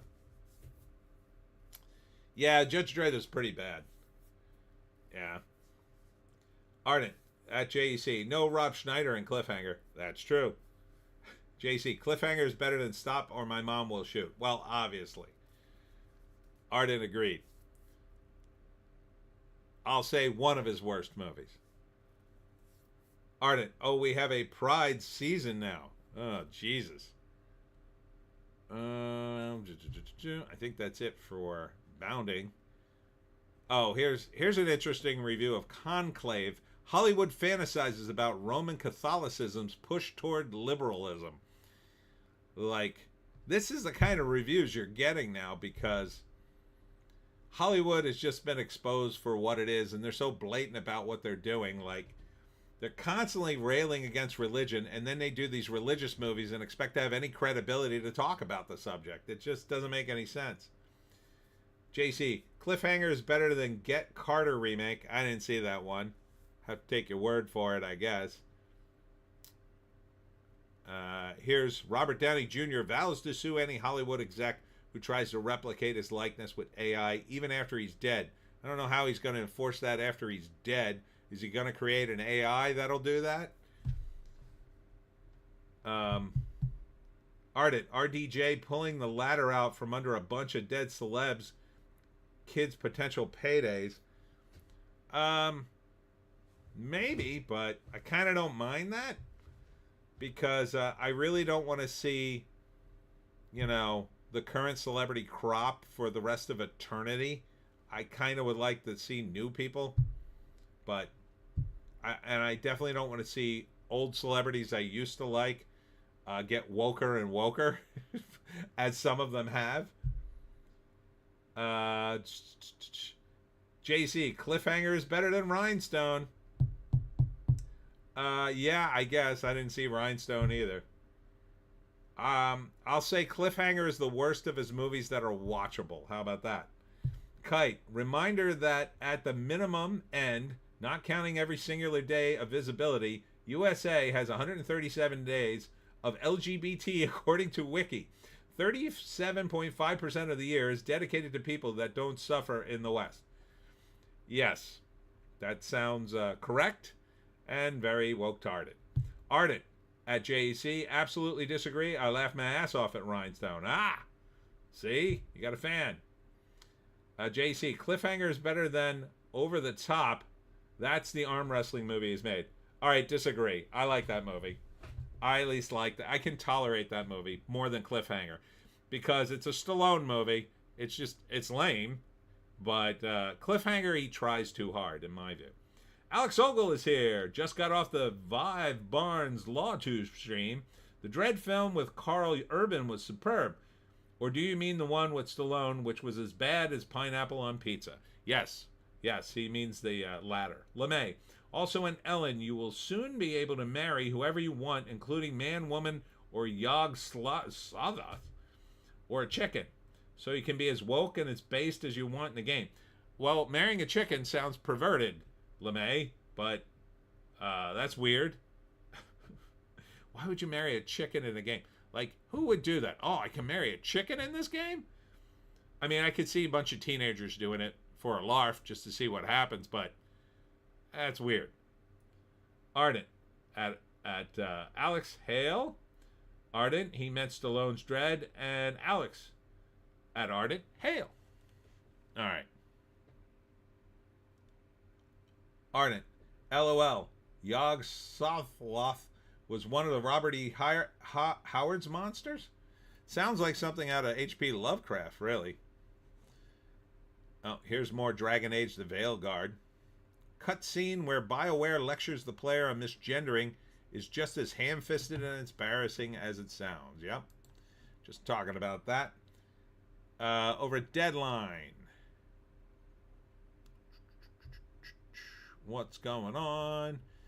I'm skipping the political stuff for the end.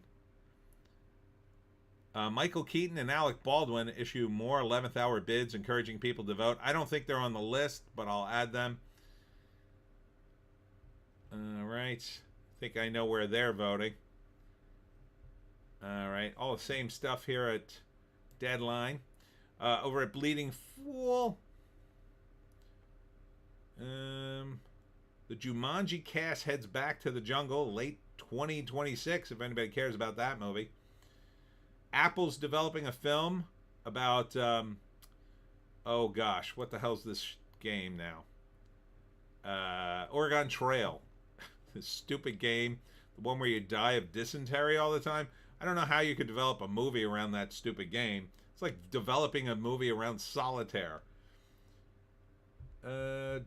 LeMay at Ardent. Yes. JEC. Robert E. Howard wrote some stories set in H.P. Lovecraft universe. They were pen pals. Oh, I had no idea.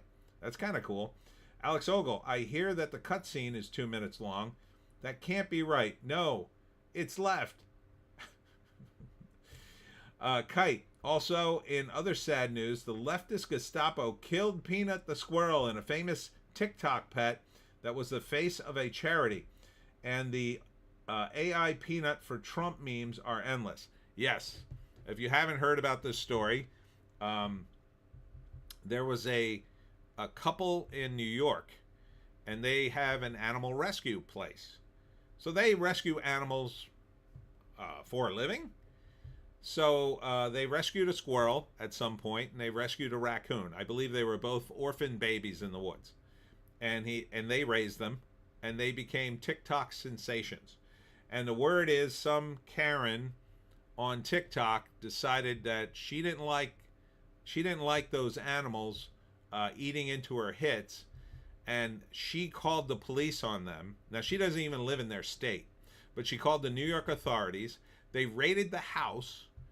They took Peanut and the Fred the raccoon and killed them. They took them out of the home. I assume they gave a fine to the animal rescue people, and then killed them. They said euthanized, but they killed them. They took them to a shelter and killed them. Now, these were people who were trained as animal rescuers, so it's the most gruesome thing ever. If you haven't heard about it, it's a classic example of our government overreaching, and I'm not surprised it's a New York state government. They are terrible. I would never live in New York. Kathy Hochul is yet another disgrace that has run that state into the ground. The only hope is she's such a big disgrace, the Republicans may finally take it back. in the next 5 years or so. There is so much corruption in New York. It's insane. And the Peanut the Squirrel, it may help Trump get elected. It is terrible. Ardent, Peanut the Squirrel and Fred the Raccoon. Remember Harabi. Alex Ogle, Peanut will win Trump New York. He might. LeMay, poor thing. Yeah, nothing makes people angrier than hearing that a cute animal was murdered unnecessarily. Now, you can understand that maybe the authorities come over, right? They get a complaint. They're obligated to investigate. But when they see that it's a couple who run an animal rescue, and now it is illegal to take in wild animals, because what they don't want people to do is go out in the woods and try to get themselves a free pet, which is dangerous and stupid. But these people rescue animals for a living. So it wasn't like they were untrained and didn't know what they were doing. They obviously knew the difference between an animal who was with its, kin and an animal that needed rescue. And at worst, maybe they would get a fine and be required to do, an additional licensing thing for their rescue shelter or whatever. At worst. But to kill the animals, like, immediately, that's insane. That's insane. It was there. And you're talking about two animals that were all over the TikTok. These cute, gentle animals that never hurt anybody, although they said the squirrel bit one of the handlers while it was trying to, take it. So good on you, Peanut, for fighting to the end. But yeah, it's outrageous. Imagine the local government coming into your house, and they did a raid. They didn't just knock on the door. They raided his house. They kicked in the door, my understanding, with guns pointed at him, a SWAT team, and raided the place to take the animals, and then killed them. What was the rush? What was the rush to kill animals? To kill two animals that have been completely domesticated? Utterly insane. New York is a hellscape. I hope they sue them for $1 billion, but they probably won't get jack.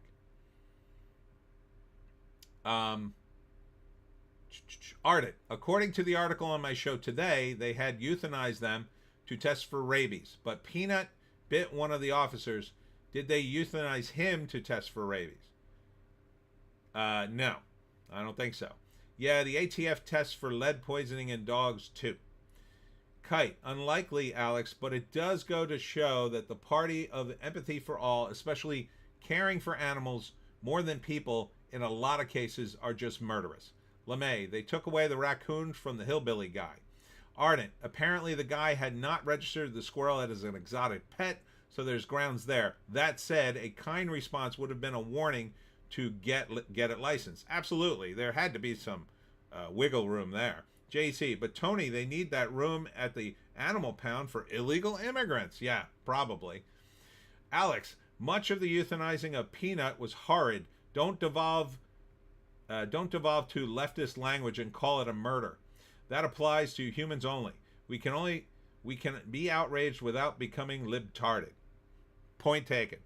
Kite, you can literally test for rabies by looking at the animal, and if that can't help you, because you are dumb as hell, put water near it. I don't understand that. Ardent, exactly, Alex. Kite, they made him sit outside for 5 hours, unable to go to the toilet or even feed his other animals. Yeah, it's pretty terrible.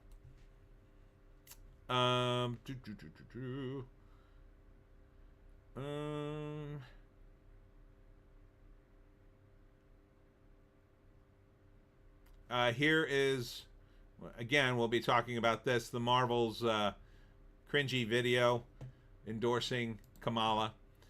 I don't think we've got too many more headlines.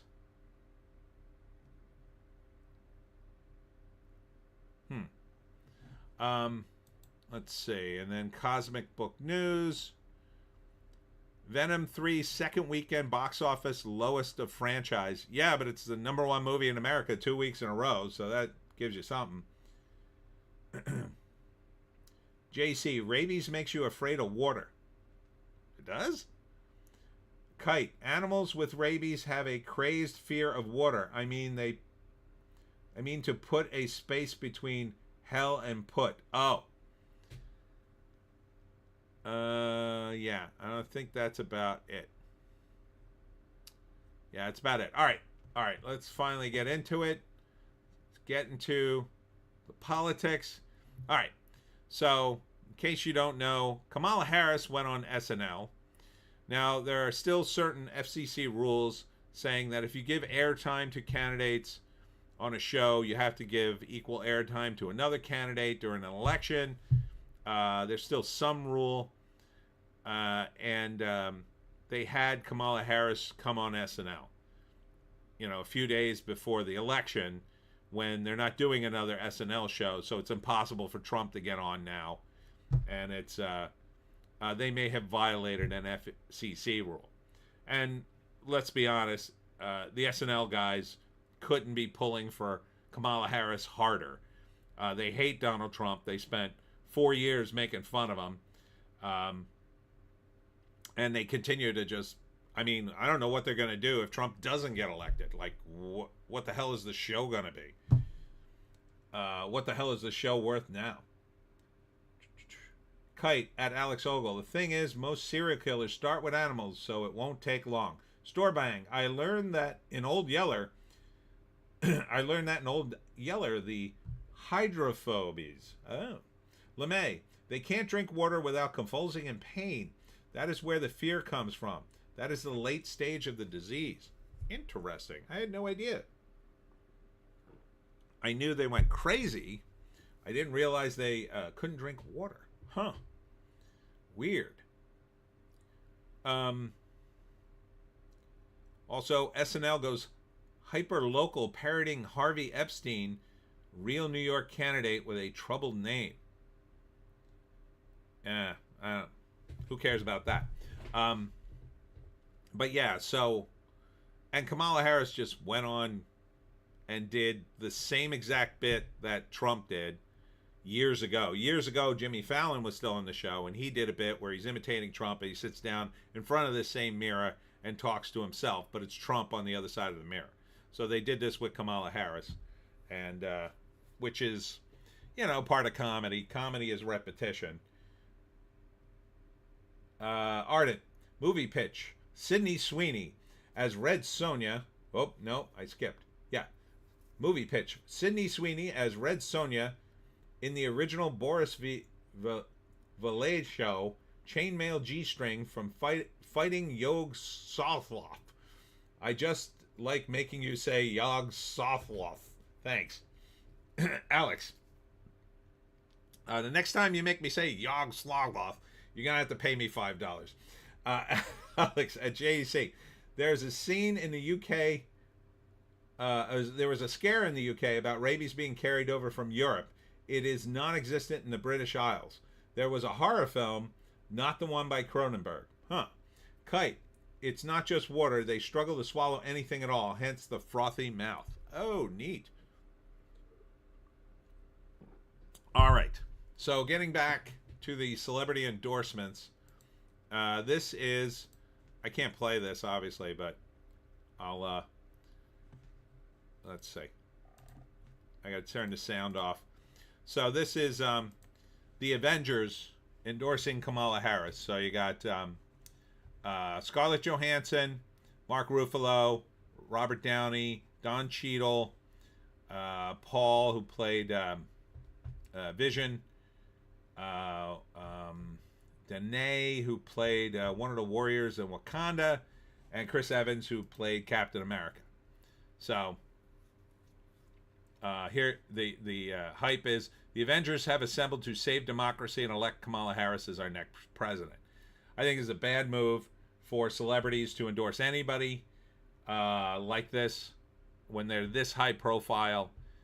It can only lose you fans, and I understand they feel passionately about saving democracy, but I think they've been completely brainwashed at best, and I don't think they've dug down to their politics at all, but that's just me. Ah, damn it. Hold on. Alex at Ardent. I can't help but think Sydney Sweeney would be miscast as Red Sonja. We need someone more muscular, but not grotesque. Ardent. Oh, good God. Scarlet looks rougher than James Vanderbeek's butthole. And Kite, for $5, is asking me to pronounce Yog Slothloth. Yog Sothloth. Yog Sothloth. As the best I can do. Thank you for your donation. Kite, I got you, Ardent. Ardent at Alex Ogle. Anna Taylor-Joy, Gina Carano as Wonder Woman. I could see Gina Carano as Wonder Woman. Ardent at Kite, I love you. Alex at Ardent. Gal Gadot, red hair, and hubba hubba hubba. Yeah, I could see Gal Gadot doing Red Sonja. Ardent, Sothloth. Anyhow, yeah. So the only thing these guys are doing is making sure half the country will never go see their movies, especially if Kamala Harris actually wins. I really do think it's the end of Hollywood as we know it. I mean, I think it's heading that way anyway, in that general direction. But I think, at some point there could be a reconfigurating, and then, the industry could come back in some way. And I think if Trump gets in, a lot of people will just forget these guys ever endorsed anybody, because things will be better, hopefully, and it'll be fine. I think if Kamala gets in and things get as worse as most of us are predicting, I think there's going to be a lot of angry fans out there at these people. I mean, really, you can imagine a worldwide depression and Kamala Harris taking the blame. Imagine being one of the guys who spent his time and his millions of dollars, flacking for it. When you're rich beyond Midas's dream, you probably shouldn't be involved in this. You probably should not be involved. But they made their choice. So there's this great Forbes article. It talks about all the big celebrity endorsements. So let's go through some of them. So the most recent one here is Harrison Ford is a Harris supporter. I mean, at this point, what part of his legacy hasn't he destroyed? Is he going to come back and ruin the Cisco Kid while he's at it? But okay. Kite, wait, I just noticed something about the Avengers endorsing Kamala. Didn't the Avengers help destroy a lot of cities by fighting in the movies? With them in it, the people had to be the ones to rebuild. That's technically true. I mean, Harrison Ford never struck me as being political at all. He's in his 80s. He comes from the era where celebrities normally didn't do any political stuff. So you got to wonder why he even bothered. I mean, he's got more money. He's in his 80s. He's got more money than he can spend. More money than he can spend. And yet he keeps doing movies, keeps making money, bothered to endorse Kamala Harris. I guess. Kite, and so many endorsements from Harris come from the P. Diddy camp. Yeah, I don't think Harrison Ford was at that party, but yeah. Monica Lewinsky. Well, I mean, she was already deep in the Democrat camp, so. Jennifer Lopez. There's a Diddy party goer. Yes, because, no one has better judgment than Jennifer Lopez supporting Kamala Harris and having dated P. Diddy. LeBron James. I don't even like LeBron James for basketball. I mean, and he's supposed to be good at it. God, he's annoying. Like, to me, he's a guy that would help Kamala Harris more by just shutting up. But sure, LeBron. All right, and then here's the Avengers cast. We already talked. Paul Bettany is his name. Kite. So was LeBron. Oh, he was at the parties too? Not surprising. Ardent Lewinsky was deep in the Democrat. I think you have it backwards. Ardent. Kite.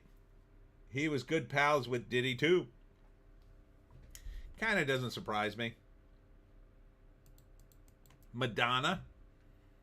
Okay. On Instagram. Says she will fly home from Paris to cast her vote for Harris. No surprise there. She hates Trump. She threatened to blow up the White House, if I'm not mistaken. YouTuber and boxer Jake Paul supported Trump, which I'm kind of surprised he did, because he seemed like more of a guy who would just sort of go along with the crowd. But good for him. I hope Mike Tyson doesn't murder him, merely injures him enough that he throws in the towel before he's seriously injured. Seriously, dude, do not fight Mike Tyson. Jake Paul, do not fight Mike Tyson. He looks like he will murder you. I swear to God. Have you seen any of the videos of Mike Tyson training? I'm telling you, unless Jake can run around the ring for 7 rounds and tire him out, I'm telling you, the hits, the guy training with Mike wears pads all over his body so he can survive the training. Jake Paul's in trouble, I think. I know he's half Mike Tyson's age, but I think Mike Tyson's gonna murder him. Absolutely murder him.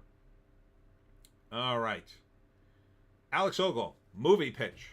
Our Democracy. Melissa McCarthy in blackface plays Kamala Harris playing a quixotic anti-hero whose campaign falls apart despite her gentle laugh and cryptically deep sayings. I like it. Put Sydney Sweeney in a bikini in it and get it on my desk by Tuesday.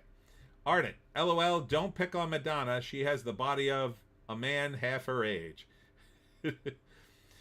Ardent, Tyson is effing intense. Yes, he is. Kite, notice a difference, though. The endorsements are quick, rushed, vote her, Trump bad. Kite, Jake took 18 minutes to explain his stance. Yeah, I took a half hour to explain why you shouldn't vote for Kamala Harris on YouTube. I finally made a political video on YouTube. I wasn't going to do it. I was keeping all my political videos on the other ones. But I finally did it because I felt like, well, I'll regret it if I don't. So I did it. I'll probably be crushed in the algorithm, but whatever. I mean, in that moment, I understand why people do get passionate. I'm passionate about politics too, but I think we should all have a voice, and the thing should be fair, and it just doesn't look fair to me.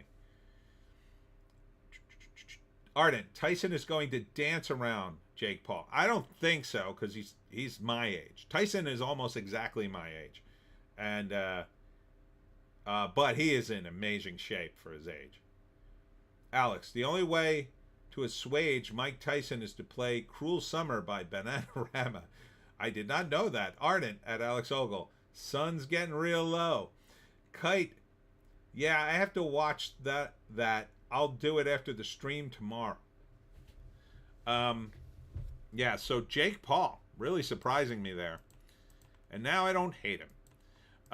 Rapper Cardi B, who did say she would stay out of politics, and I praised her for it, now has endorsed Kamala Harris for some insane reason. But okay. Ardent, I've seen some shots of Tyson working on his footwork. He moves like a teenager. I mean, yeah, but the question is, how long can he do that at 58? You know, against a 27-year-old who's, I mean, Jake Paul is not out of shape. He's in really good shape. Now, that may be a lot of glamour muscles for a guy like him. And who knows what he paid him behind the scenes if, say, he wanted to make sure he won. I don't think Tyson would take that, but maybe. I don't know. I think Tyson, though, will absolutely. If Tyson lands a few good punches, I think it'll be over. And he'll be lucky to be alive. Alex Ogle, McCarthy faces an opponent played by a certain white-haired will diet Italian New Jerseyan advised by Sydney Sweeney in a bikini. Nice. Kite, Something that tied me over till I watched the live vote with Steven Crowder. Yeah, that's a good time watching Crowder. It's going to be hard to find a YouTuber to watch Election Day. Sticks and Hammer does a great show. Crowder does a great show. I don't think Razor Fist is doing a show, but he's definitely popping in on Sticks and Hammer show. But Razor Fist might do a show. Who else? Jeremy at the Quartering's probably doing a show, almost assuredly. And I'm forgetting somebody, but yeah, there's a lot to watch. Ardent at Kite, you usually stream on YouTube. Alex, the story, as the band members of Bananarama tell it, goes that they were exiting a hotel in Las Vegas to be greeted by a limousine, the window of which was rolled down, and Tyson leaned out to sing the song. That would have been funny to see. Ardent at Alex, that's freaking hilarious. Store Bang, Ramsey Paul. Yeah, he'd probably, he's pretty good. Ardent said something that YouTube didn't like or he didn't like. Kite at Ardent, no, I am on the worst site with all the anti-Semites holding ground. Oh my God. Ardent used a bad word. Alex, I'll be tuning into the Lotus Eaters coverage. Oh yes, and of course the Lotus Eaters. Always a good time at the Lotus Eaters. All right, Cardi B said she would never turn Republican despite criticism. Joe Biden is set to give a speech during the Harris campaign. She did. Wisconsin on Friday. It was also attended by Glorilla, the Isley Brothers, Flo Millie, and MC Light, and DJ Gemini Jilly. I don't know any of those people. Reggaeton singer Nicky Jam, who took the stage at a Trump rally in September where the former president misgendered him in an introduction in which he said she's hot on Wednesday, renounced his support, making him the latest in a series of Puerto Rican artists to speak against Trump after a comedian at a rally called the Territory an Island of Garbage. I don't know who that is, but whatever. Ardent at Kite, Yorisuke Rumble. Kite at Ardent, Twitch, LOL. Ardent, gotcha. Yeah, the Island of Garbage comment, I think, is blown way out of proportion. But people get mad at nothing. Arnold Schwarzenegger supports Harris, continuing his downward slide. All right. He made his money. Buzz Aldrin, an actual astronaut, supports Trump for president. Brett Favre supports Trump. I know that. Alex, Harris needs more money to pay for more celebrity endorsements. She also needs more leverage, like P. Diddy provided, allegedly. LeMay at Kite, I thought you was going on to say Cozy TV. Ardent, even Hinchcliffe pointed out that it was a bad spot to put him. He doesn't usually open for politics. I just think people get bent out of shape on jokes too much. This coming from a guy who has often been gotten himself into problems for jokes. But look, as I've always said, comedians who are any good piss people off. And even Jon Stewart came on the Daily Show and said, I think Tony Hinchcliffe's funny. So for Stewart to defend this guy right after what he did, you know the guy's funny.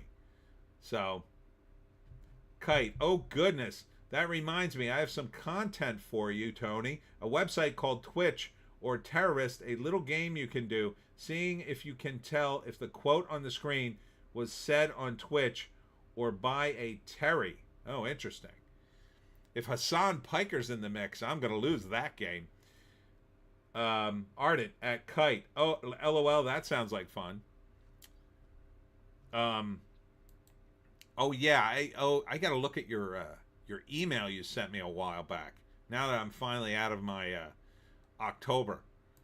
Musician Don Omar, king of Redgerton, said he would be supporting Harris because he believes her administration would be one that, quote, uplifts, empowers, and prioritizes dignity for all. That makes no effing sense. That's not a policy. It's not a policy to give out dignity. You can't give people dignity. It's just not something you can give them. They either get it through other things. You can give money. That doesn't mean they'll have dignity. Kite. Ardent at Kite. Oh, LOL sounds like fun. Kite. Oh, it looks like it was taken down. LOL. There was a lot of Hassan and people in his circle. Yeah, he says a lot of crazy stuff, that guy, in my opinion. Rapper 50 Cent told the Breakfast Club radio show on Tuesday morning he turned down $3 million to perform at a Trump rally. But he also rejected a paid offer to perform at the Republican National Convention in July. He seems to be a Trump guy, but it's kind of hard to say. He said he was planning to back the Republican before later backtracking. He later tweeted, F Donald Trump, I never liked them. Who knows what he's doing then? Ardent, I found it. Okay. Does this have music on it? I'm going to click it. Let's see. Oh, okay. All right. Maybe we'll play this. Hold on. Let me get it over here.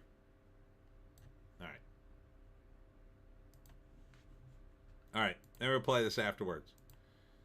Oh, I did this all wrong. Okay, so this is the big window. The other is the little window. There you go. Okay. Let me finish my list. Kite. Nice, Ardent. Looks like it was removed from Google search. LOL. No music, says Ardent. No music, says Kite. Okay, good. Other celebrities have endorsed Harris. Taylor Swift. Don't care, but whatever. Ardent. Hint. I've gone through about 10, and they've all been Twitch. LeMay. Terrorist angered the late Mama Susan godson H3H, and one of them got slapped. Okay. Okay, so Taylor Swift endorsed Kamala Harris in an Instagram post moments after the debate between Harris and Trump wrapped up.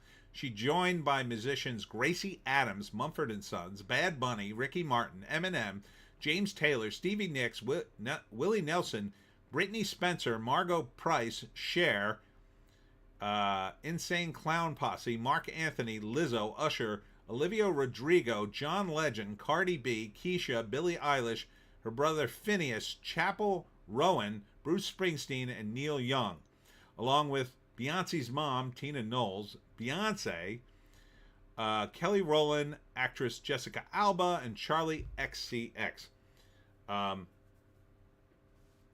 Well, I'm not surprised on a lot of them because most of them are women. And women tend to support the party that claims to be helping people. That it's more of an emotional thing, I think. It's an appeal to the emotions. It's not an appeal to policy. You know, treating everybody with dignity is not a policy. You can't measure that. So how do you know if the DMV tomorrow said we have a policy of treating everybody with dignity? What would that mean? Is it a dignity to wait in line?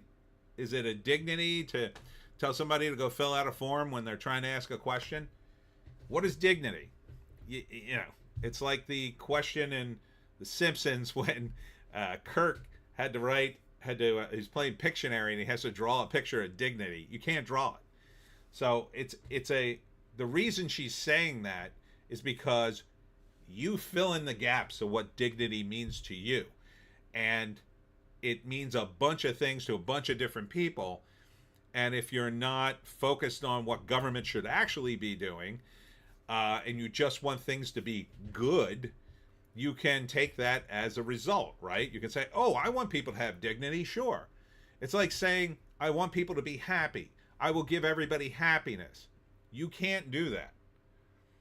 Everybody needs something different to be happy. Everybody needs something different to feel like they have dignity. And even if I feel like I have dignity, you might look at me and say, look at that guy. He's an idiot. Anyhow.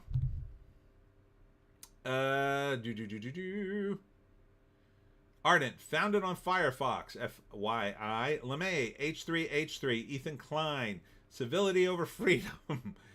Yeah, kinda. Ardent, how much of this dignity is going to cost me? Alex, so long as they encode it into the law as dignity and not dignitas. Ooh, clever.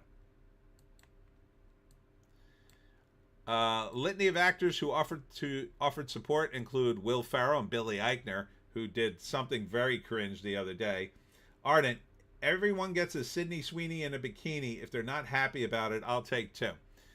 Octavia Spencer, Julia Roberts, Leonardo DiCaprio, Sarah Jessica Parker, Whoopi Goldberg, George Clooney, Barbara Streisand, Rosie O'Donnell, Jamie Lee Curtis, Cynthia Nixon, Mindy Kaling, Tony Goldwyn, Kerry Washington, Nick Offerman, Jane Fonda, Ben Stiller, Kathy Griffin, John Stamos, Ed Helms, Tiffany Haddish, Ike Barinholtz, Matt Damon, Lin-Manuel Miranda, Aubrey Plaza, Jennifer Aniston, Mel Brooks, Linda Carter, LeVar Burton, Anthony Rapp, Misha Collins, Mark Hamill, Robert De Niro, Jennifer Lawrence, Fran Drescher, Bryan Cranston, and Anne Hathaway.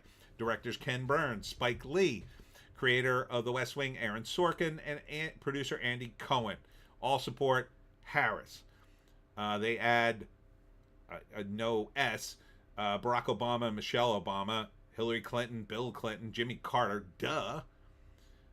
Barbara Pierce Bush, the daughter and granddaughter of former Republican Presidents George W. Bush and H.W. Billionaires Mark Cuban and Bill Gates. Lorraine Powell Jobs, Arthur Blank, Michael Bloomberg, John Pritzker, Sheryl Sandberg, Eric Schmidt, Steven Spielberg, John Fish, Reed Hastings, Theodore Leonis, Christy Walton, Elaine Wynn, Melinda French Gates, and Sean Parker. Others who said they'll vote for Harris include Republican political commentators Anna Navarro, not a real Republican in my view, Vogue editor-in-chief Anna Wintour. You're counting her as a Republican? I don't believe it. Tory Burch, Martha Stewart, Bill Nye. These people don't sound like Republicans to me. Geraldo Rivera. Geraldo Rivera? You're going to add him to the list? He plays a Republican on TV. Trump administration and The Apprentice contestant Omarosa. I can't even pronounce the name. I'll just say Newman. Other celebrities that back Trump. We'll get to that. Ardent, Nick Offerman deserves an Oscar for acting like he wasn't woke all those years. He certainly does. He is a good actor. We've learned that about Nick Offerman. He's not a libertarian at all, it turns out. He is woke as they come. Ardent, correction, Jimmy Carter's corpse. Oh, my bad. Alex, this is a list of all the most stupid and least worthwhile of today. Such a shame Mel Brooks has fallen so far. Yeah, he's an older guy. You know, I put him, anybody over the age of 80, I would put him in the classification. They just don't follow the news. They're still watching TV. They just don't follow it. Kite, Trump has all the rich friends he wants to wants to protect them. Okay, sure, the demon rats, LOL. Ardent, LOL, Omarosa was salty as balls. Okay. Alex, at the risk of sounding anti-Semitic, why is it that... Whoa, I don't know if I can say that on the stream, Alex. Yeah, I'm just going to skip saying that one, Ardent. I don't want to get myself in trouble. YouTube's kind of antsy. But let's read the celebrities that have backed Trump. UFC President Dana White, Mel Gibson, Dennis Quaid, John Voight, Roseanne Barr, Zachary Levi, Shazam. Ardent, don't risk it. I am not. Musicians Kid Rock, Amber Rose, Chris Jansen, Jason Aldean, Azealia Banks. Others include Dave Portnoy of Barstool Sports, Joe Germanata, Dave Ramsey, Dr. Phil, Elon Musk, Steve Wynn. Oh, Steve Wynn backed Trump. Cool. Ardent, that is a Rumble chat comment, Alex. Feel free to pop it into my streams with that energy, though. Kite out at Alex Ogle. That's not anti-Semitic, but yeah, it is noticeable trend among the rich and powerful. Alex Ogle, I take it you can't say it. I still assert it. Something is wrong there. Um, I think one doesn't have to do with the other. Okay, my thinking is this: money is a form of power. Power corrupts. Anybody with money can be corrupted. There's a lot of people with money. They've been very corrupted by it, regardless of their background. So it doesn't matter. It doesn't matter. Once people get some people get a taste of money, like real money, they start spending it. Like, you know, the moment you start making any kind of real money, like for me, being kind of poor, the only thing I want in life is to be able to go anywhere in South Jersey and get a slice of pizza whenever I wanted. So when I'm feeling a little flush, I might go out and get a slice of pizza, and I feel like a big shot. I really do. I go, oh man, this is awesome. I'm getting a slice of pizza. I don't care if I'm spending this $3. But that scales up, right? So if you have someone who, you know, lived a normal life, and then suddenly they're living in a mansion, they got a pool, they got a nice car, they maybe got a butler and a maid and whatever. They don't have to clean the house anymore. They get to do whatever they want. And they live that way for a few years. And then maybe some hard times happen, say with your career and show business. And now you're looking at a situation where, oh man, you got to cut back because the money's not rolling in like it used to. Maybe you got to get rid of this mansion.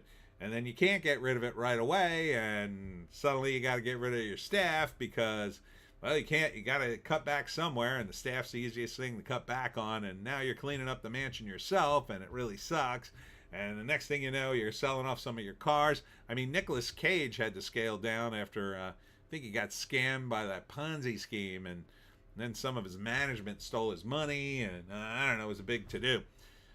So he found himself in a position that he had to scramble and start being in more movies, I think. Which was to our benefit, because then Nicolas Cage made a whole bunch of movies, hilarious ones. Yeah, people don't like to downsize. You know, they don't like their life to go down. They like their life to go up. But I mean, it's wise to live below your means. You know, you should live below your means. So if you do hit it rich and make millions of dollars, you should probably, you know, you can upgrade your lifestyle to a point, but then you should probably stop. Like, I don't understand the idea of buying a multi-million dollar mansion. Like, I get having a nice sized house. I'd like to have a nice sized house. I kind of have one. Maybe having a pool, that'd be nice. Having a nice car, maybe a garage, you know, a couple of things that I would like to have. I'd like to have an estate, you know, with maybe a putting green. That would be cool. I had a vision of a house that would have a drawbridge, and then the moat would be like a pool, and it would be like a tubing area, so you can get in a tube and go around my house in the summer, and it would be like an automatic sort of waterfall thing. It'd be fun. But you know, I don't have that money. If I did and I bought all that, then, you know, it'd be kind of a waste of money. I'd be spending all this money treating the moat, you know, but I'd have to put the moat cover on it. It'd be all custom made. It'd cost a fortune. I'd have to hire a guy to take care of it. You know what would happen if I ran out of money? I'd be like, oh, well, I emptied the moat. I had to fill it in because it was costing too much money, and then the lining ripped, and it was a mess. So, anyhow, it's easy to spend money is my point, I guess. Ardent, fair. I think more about pulling ladders up before others get there. Dinklage. For example, Alex, Yeppy. Tony has summed it up nicely. Kite. I have to disagree, Tony. Money never corrupts. Money reveals someone for who they truly are. Oh, that's a point. That's a point. Ardent. It's not that things they have, it's the people they end up surrounded by. Well, some of that, I mean, money does attract people. And even the littlest bit of success will attract people. I mean, I've seen guys at a low level that, am I still getting messages? Yes, I am. Hold on. Hold on, blowing up on the phone.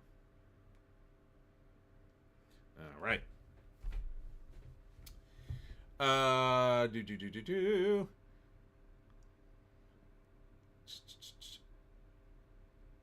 Alex Ogle at Kite. Money doesn't corrupt, but it reveals the love of money, and that is a sure indicator. Ardent, is that why there was a Wicker Man remake? Possibly. Ardent, Lady Gaga's dad is pro-Trump. Oh, good for him. Lady Gaga, of course, voting for Harris, I believe. Alex, Tony got the right idea. However, access to money can often grom into like for that, and then dependency on the filthy lucre. Yeah, it creates a dependence because you elevate your lifestyle, and then, you know, if you can't afford that after a few years, you don't want to go back. Like, for years, if you live in a mansion in the hills of Hollywood, you don't want to suddenly go back to living in my house. Kite, heck, the only thing I do with money is have someone de-spider and anti-spider my back garden so I can sunbathe in summer without fear of them crawling all over my face. The rest would just sit. Where do you live that you have that many spiders? I mean, can't you, I don't know, get an exterminator? Ardent, if I had moat money, I'd travel the world righting wrongs like Kwa Chang Kane. Ardent, hi again. Tony's buddies. I think they stopped watching me like an hour ago, but we'll see. All right, so more people who endorse Trump. Billionaires Bill Ackman, Mark Anderson, Dan Snyder, Linda McMahon, Dana Hendricks, Miriam Adelson, Kelly Warren, Timothy Dunn, Elizabeth, and Richard Uihlein, Phil Ruffin, Jeff Sprecher, Kelly Loeffler, Jimmy John Leotard, Jeffrey Palmer, Bernard Marcus, Robert Woody Johnson, Ken Trout, George Bishop, J. Joe Ricketts, Andrew Beal Cameron, and Tyler Winklevoss, Don Ahern, Roger Penske, Richard Kurtz, Antonio Garcias, and Douglas Leone. Trump thanked Brittany Mahomes. She's also a supporter, I believe. Ardent think he's just arachnophobic. Kite. Ah, yes, agreeing. Alex at Kite. Yurisuke, you're not Australian, are you? Kite. Nah, I am in the UK, but the garden spiders here are plentiful. Ardent, I mean, Australia would make me arachnophobia. They do have big spiders there. We're getting them here in the States for some reason. They're coming, apparently. What athletes have endorsed Trump? Well, 49ers defensive lineman Nick Bosa. Harrison Butker, of course. Hulk Hogan. Mike Tyson. Oh, Mike Tyson endorsed him? I didn't know that. Oh, that's great. I'm glad to hear it. So both Mike Tyson and Jake Paul. Is it Jake Paul? Or Logan Paul? I forget. The other guy. The guy he's going to fight and possibly murder.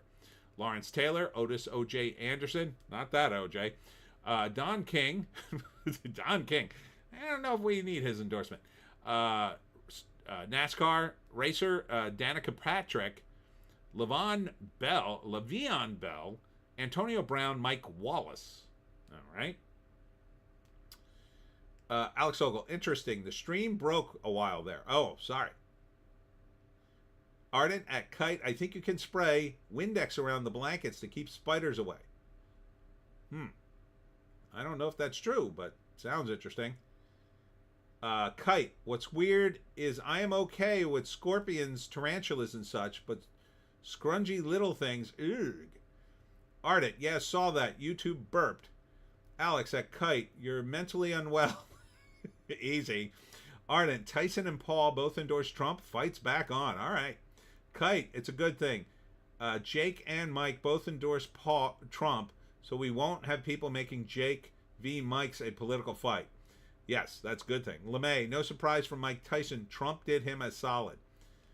Ardent, Danica Danica Patrick is almost as sexy as half the cars. Alex, Danica Patrick needs attention. Close attention. Very close attention, says Alex.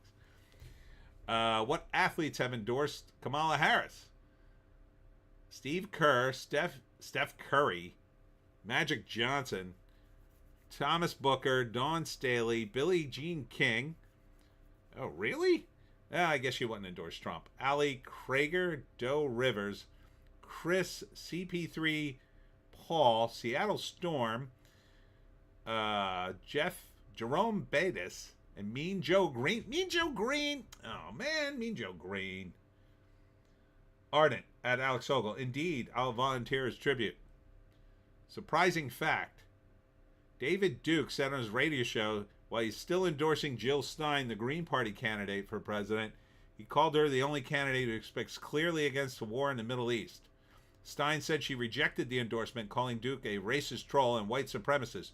Duke endorsed Trump for president in 2020 and 2016. That's the only reason I think they included that in this list. This is Forbes. But, yeah, seems like yet another, let's get a Trump smear in there at the end. So, yeah, these are the celebrities you can decide if you want to go see their movies. If you'll have the money after the economy collapses. Kite at Alex. I actually have schizophrenia, and one of my common visual hallucinations I've had since my youth is that an 8-legged freak-sized tarantula creeping from behind the TV, so more used to it. Wow, that's interesting. Huh. Yes, so these endorsements, again, I say this. If Trump wins, most people will be, I think, like, obviously the Trump supporters will be happy, and the people who switch sides will be happy. I think things will start to turn around, and there'll be, some conflict, of course, but at some point, things will turn around. Alex at Kite, goodness gracious. I think if Harris wins, though, I think we're going into a slide that is going to be rough for the next 4 years. And people are going to be pissed off. And not just the Trump supporters. There are people who jump the aisle. They're going to be pissed. I think the people who voted for Kamala Harris will be pissed. Because they will be like, hey, you told us you were giving us dignity. Hey, you told us you were going to fix all this stuff. Hey, you were supposed to be better than Trump. And she'll be worse. Way worse, in my view. Fortunately, I don't think that's going to be an issue, but those of you who are Americans, please do vote. I only ask that you not vote for Kamala Harris under any circumstance. That's just my, I'm not going to say you have to vote for a particular person. I just think Kamala Harris is the last person you would want to vote for. But that's just my opinion. Kite. It's also why I'm not a fan of horror. I've seen and heard worse because my brain... So there's no fear factor for me outside of jump scares, and nowadays they are obvious. LOL. Alex, since Harrison Ford revealed himself to be a cranky moron, I think we can safely pigeonhole his thoughts on the election. Yeah, it's like, why even bother to do... I just don't get a guy like Harrison Ford. I mean, imagine you're Harrison Ford. You're in your 80s. You've had this amazing career. You have all this money, like a ridiculous amount of money. Why? Why would you step in? LampFan23. Welcome. Where's your dog that I love? Let me see if I can find her. Joan, we're coming to the end of the street. So now you gotta come back. All right, there she is. You gotta come back, baby. Back for Lamp. Here you go, Lamp. Ardent. At Kite, that must be, well, I guess if you're used to it, it is so jarring. LeMay, I might try to leave the country again for a little while. Which country are you going to go to is the question. What country is even safe? Ardent, hello, Lamp fan. Storebang, political fatigue is hitting hard. It really is. Zemeckis Demise is here. For God's sakes, if you want to vote for a woman, there is Jill Stein. Yeah, you could vote for Jill Stein. I mean, I wouldn't vote for her, but I don't think she's a psychopath like Kamala Harris. Jill Stein would actually kind of do some okay things. I mean, some of her platform isn't insane. Alex Ogle, just like the ancient Romans, make actors prostitutes again. LampFan23, did you ever end up watching that West Michigan movie you reviewed in the trailer for? It sucked. Oh, what the hell was that called? West Michigan movie. Probably not. I look at so many trailers. What was the name of the movie? Remind me of it. Kite, at Ardent, my doctors have said I was lucky to get it so young, and they were so late to diagnose, so that I had my own management system in place that people get it late don't get. Oh, that's very interesting. I didn't realize that. Did you realize that, Joan? I don't think so. That's very interesting. So you have your own management plan for your schizophrenia. Wow. LeMay, somewhere in Asia, not China, maybe not South Korea, because of their neighbors. Not China. Yeah, well, you definitely don't want to go to China. Maybe not South Korea because of their neighbors, right? That leaves you with maybe India. Not great, I would say. Possibly a place like the Philippines or Malaysia. I think if you're looking for a place to stay out of the out of the fray. Alex Ogle at LeMay, Singapore, yeah, place like that. A place that, like, whatever happens isn't going to be touched for many years. A place like New Zealand, even though it's like kind of super woke, I gotta imagine New Zealand is still such a raw country. You could probably go off into some farm out in the middle of nowhere in New Zealand, and nobody's really going to bother you, as long as you pretend to be woke.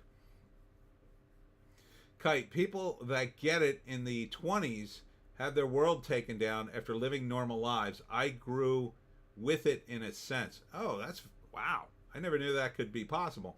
Arnett, I'm considering South America if things get bad enough. Need to figure out whether I want to speak Portuguese, Spanish, or German. Well, Argentina, I mean, Malay is doing a great job, it seems, in Argentina. That would seem to be the place to go. LeMay at Alex Ogle, yeah, or Bali or Indonesia. Yeah, Argentina would be, that would be on my list if you're doing South America. However, the situation could turn volatile. Like, that's the problem with South America. It seems like their government could just flip on a dime. Ardent, New Zealand is insanely tyrannical. They flew a helicopter out after a guy camping during COVID for being outside his allowables. So, area. Yeah, that is true. Yeah, that might be too risky. But I got to figure there's some islands or something. But it's so remote, you'd only be dealing with the government. But they might force COVID vax shit, so that's bad. But then again, they did that in South America too, so nah, I think you got to make a last stand in the United States. I think that's it.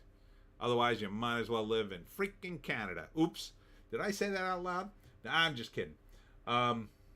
Lots of people talking about El Salvador too. That is true, but again, it's safe now. Oh, it's super safe now. I don't know what it's going to be like in 10 years. God forbid the CIA gets back there and starts tinkering around. Who the hell knows what's going to happen?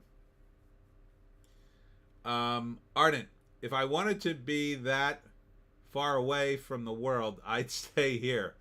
Zemeckis demise, send help. Joan, you're drooling all over me. What's going on? Alex Ogle, Canada is a clown state. Zemeckis demise, Trudeau won't leave. How can you guys not get rid of him at this point? Isn't there any process to get rid of this dude? Jesus. Captain Blackface really has to go at this point. He's got to go at the next election, right? He has to. And then I say, take him to The Hague and try him for crimes against humanity. That asshat. I do not like Trudeau. I would never go back to Canada now.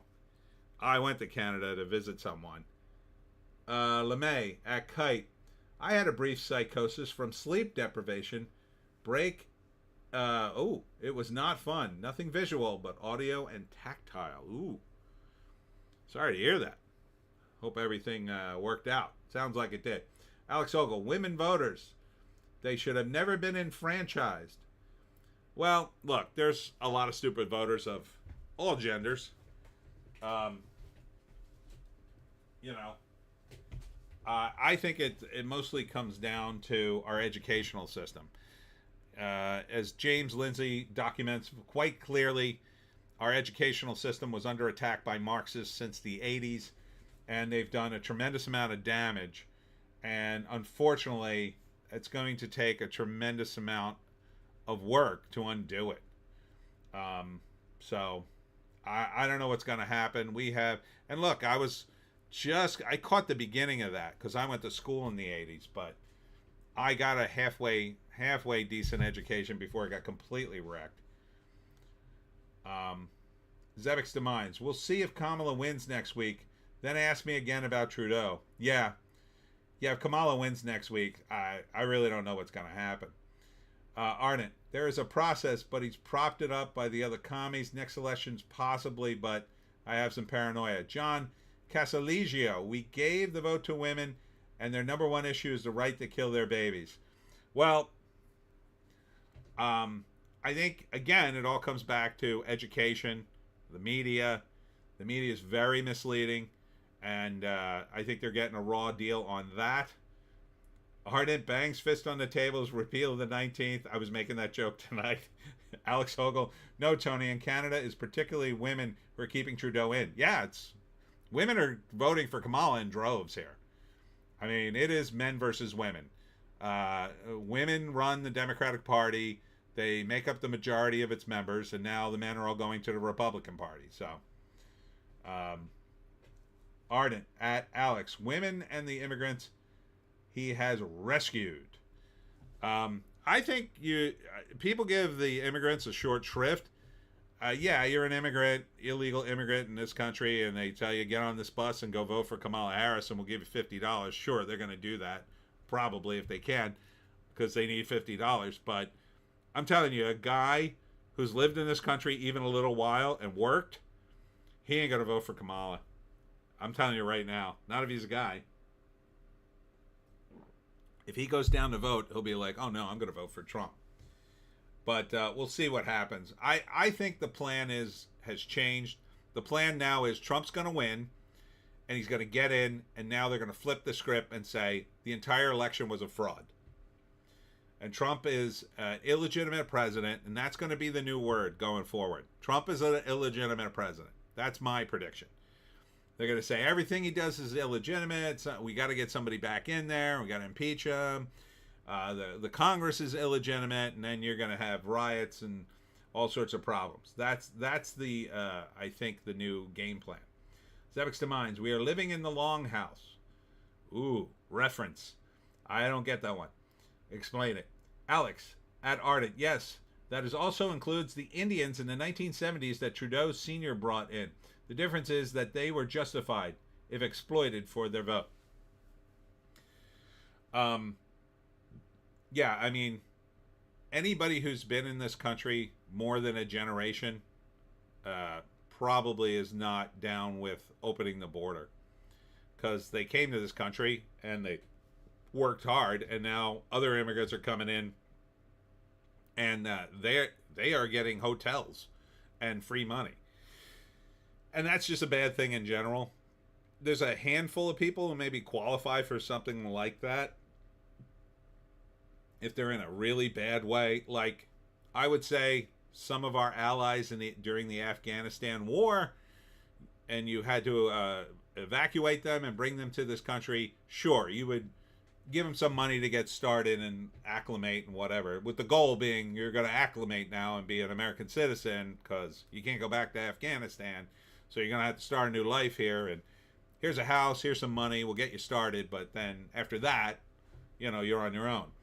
The problem is there's nothing so permanent as a government a temporary government program, and they never stop because people in government want power, and you have power over people if you have them in a program. If you're giving them money, they have to listen to you. They don't get the money. LeMay, some are getting free money. Some are locked up and enslaved somewhere. Well, then there's that. So the people who run things, these are or were Ivy League educated people. So they get a different kind of, I'll say, an education. And some of them know that, when you're in old money, you're told it doesn't matter Republican or Democrat. What matters is the power. You're the power behind the scene. So they don't care about Republicans or Democrats. All this was happening with Republicans back in the early 2000s. The Republicans were running amok. The Democrats were the ones people were looking towards and saying, hey, help us.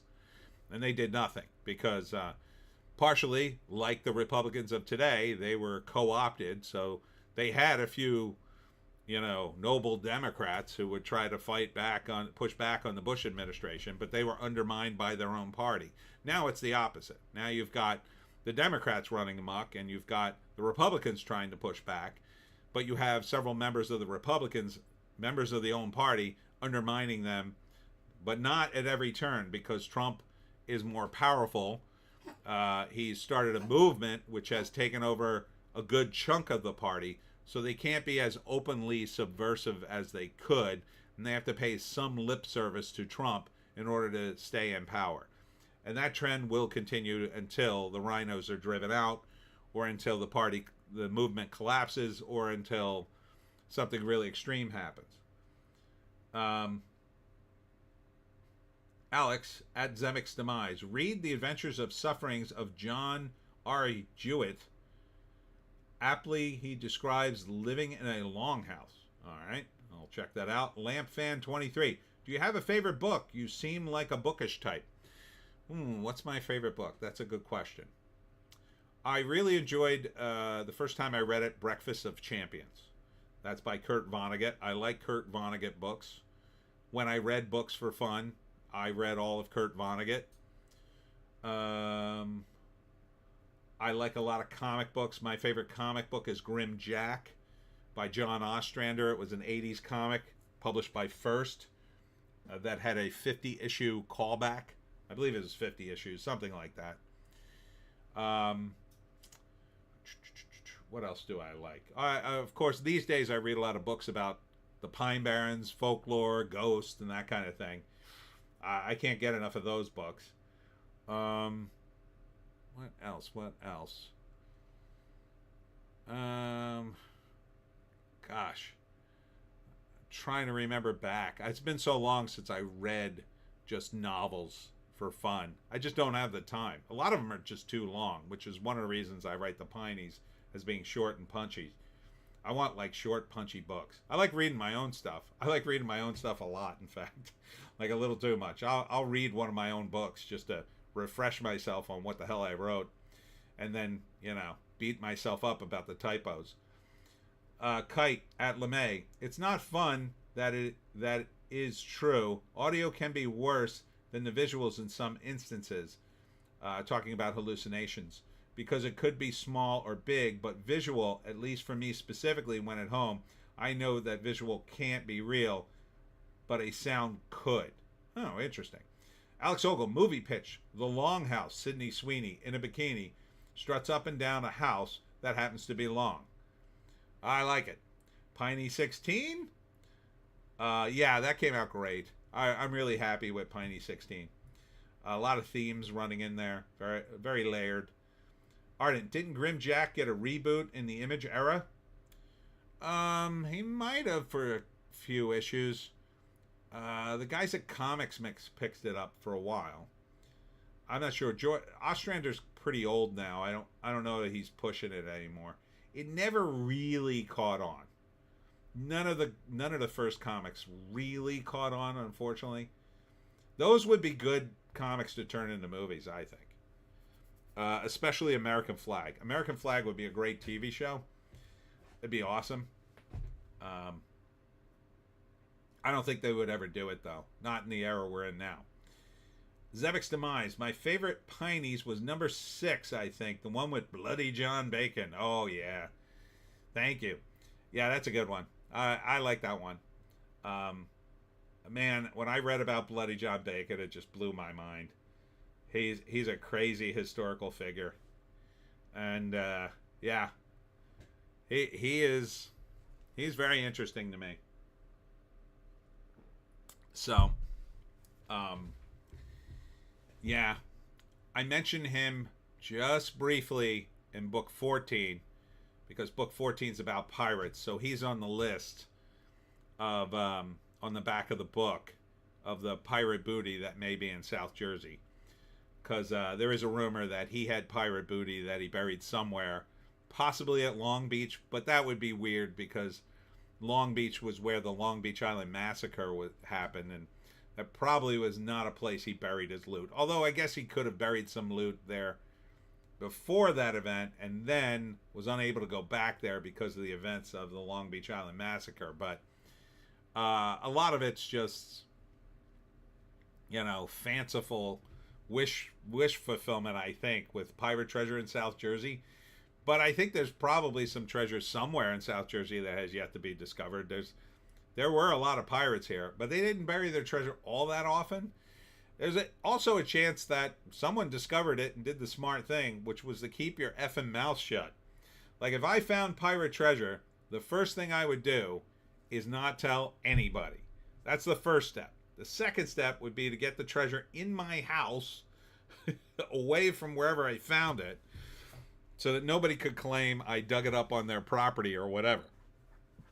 Then the goal would be, how do I unload it, right? So you'd have to go through the treasure, sort of catalog it, figure out what you have, and then starting probably with the smallest piece, maybe go get it appraised. And if anybody asks any questions, just try to keep your mouth shut and just try to get the appraisal going, because you'd have to sort of gauge what you had, by finding the treasure, right? So you might have something that's extremely rare and lost, like a unique item, but more likely you would just have a bunch of, gold coins from a forgotten era that are pretty valuable. Don't get me wrong, but that you would not, it wouldn't be like a priceless artifact that had been lost in time that you just dug up, kind of thing. So, and then you would slowly unload the treasure over a period of time in different places. Like, you wouldn't want to do it all in one spot, obviously. You would want to just slowly peel off pieces of the treasure until you got to the big pieces, and then maybe by that time you had enough money overall to afford the lawyers and whatnot to protect yourself. And then never tell anybody where you found it. Ardent, don't know if you remember Sam Marie, but that would be a good choice for Sydney Sweeney. An absolutely merciless female swordsman in a very 80s outfit. No, I don't remember that. Bleach Demon is here. I'd appreciate a treasure find in my backyard. Yeah, that would be nice, right? Then you don't have to worry about the land issue. Then it's yours. I mean, if you dig up something in your backyard, it's definitely yours. I don't know, unless you live in another country like the UK or something, maybe it's different. Zemeckis' Demise. Where you found what? Well, if you found treasure. Pirate treasure. So, I always tell the story, last year, off the coast of Colombia, they found a wreck with, and the estimated value of the gold is $17 to $20 billion. Here, I'll call up the Colombia. Let's see if I can find it. Colombia treasure coast. See if it comes up. Yeah, this was a. Let's see if this one is archived.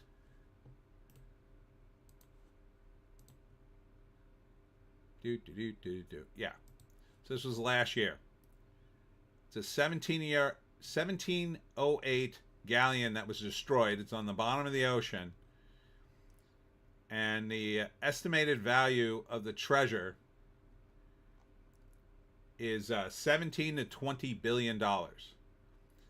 So Colombia claims it because it's in their waters. However, the Spanish want it because they originally owned it 300 years ago. And then of course you've got the treasure hunters who found it.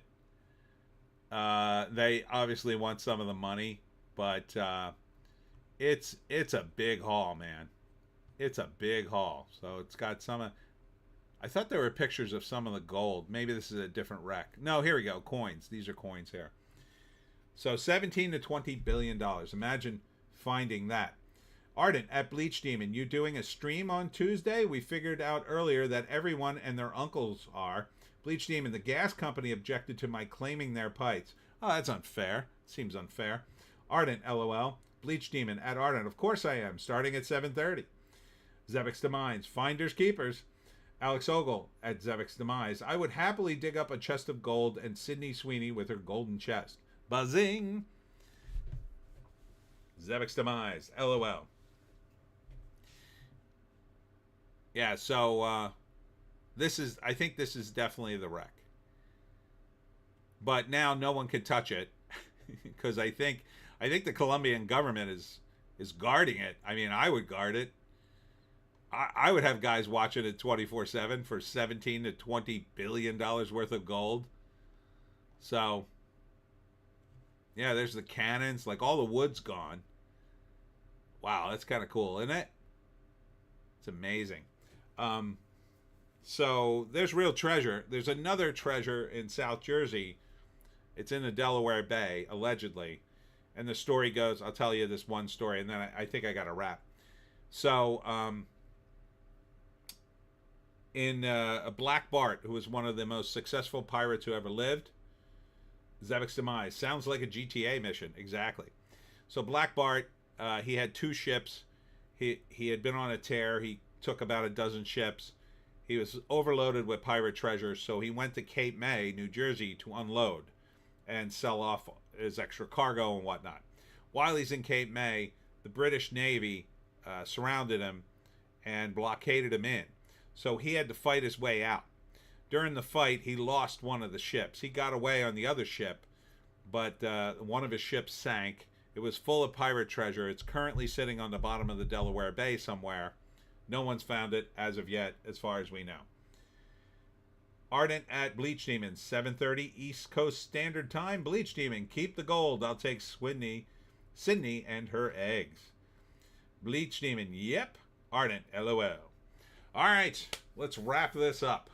What have we learned today? Well, we've learned the box office is terrible. Again, they are not making very good movies. That's number 1. Number 2, we've learned that a lot of celebrities have endorsed Kamala Harris. A lot of them are women. A lot of them, some of them promised not to do anything. A few of them were lost during the Puerto Rico joke thing. But ultimately, I don't think celebrity endorsements really matter. I think it maybe trickles down into the fact that you've got celebrities talking about a candidate, and then the extra attention may or may not help them. But Trump gets plenty of attention, and Kamala Harris, I think attention's probably bad for her. Kite, we have learned that we need Tony's Twitch. The Terry score next week. All right, I'll end with that. I'll take that while we wrap up. Today we learned that Ricky Gervais was right again. All right, let's play the Switch game. All right.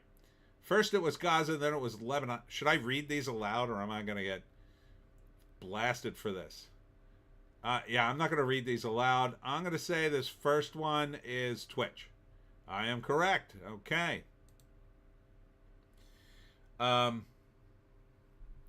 Today we learned that Ricky Gervais was right again. Zemeckis Demise, can't remember the last time I saw a movie or listened to celebrities. Bleach Demon, I mean, these celebrities have to support Moloch sacrifices somehow. I will say Twitch. Oh, no, that was a terrorist. That was a terrorist. That was Saddam Hussein. I don't know. Ship. We bombed a ship. I'll say terrorist. That is correct. All right. Next. Hope there's no cursing in any of these. Alex, I was going to see Joker 2, but called it off after a particular scene I had heard about. It rhymes with grape. Oh, no. Now I'm struggling to find something. I'm thinking of Gladiator 2, but that's desperation. Here looks interesting, but probably isn't going to be great. Kite. It says underneath who said it too. Also, it's timed. Oh, no. I missed that one. Blah, blah, blah, blah, blah. I will say Twitch. That is correct. That's Hassan Piker. I'll say terrorist. That is correct. I don't know that dude. I'll say Twitch. Yep. It's like every Hassan Piker again. A lot of them are Hassan Piker. All right. This is... How many more of these are there? Oh my God, there's 42. I'll have to do this at another time. That's too long. I'll give you my score next week. Thanks everybody for tuning in. My phone's blowing up. I gotta go. So next week, how's my thing looking? I'll be at the Elks Lodge on Sunday from 10 to 4. Saturday, I'll be at the 13th Child Brewery, so the stream will be on time next week. And Monday, I'm somewhere else. Kite, that's why I said next week. LOL. Bleach Demon. Ham Sandwich Piker is a Terry, so either is a win. LeMay, thank you and good night all. Thank you, LeMay. Thank you for Kite for sending me the joke $5.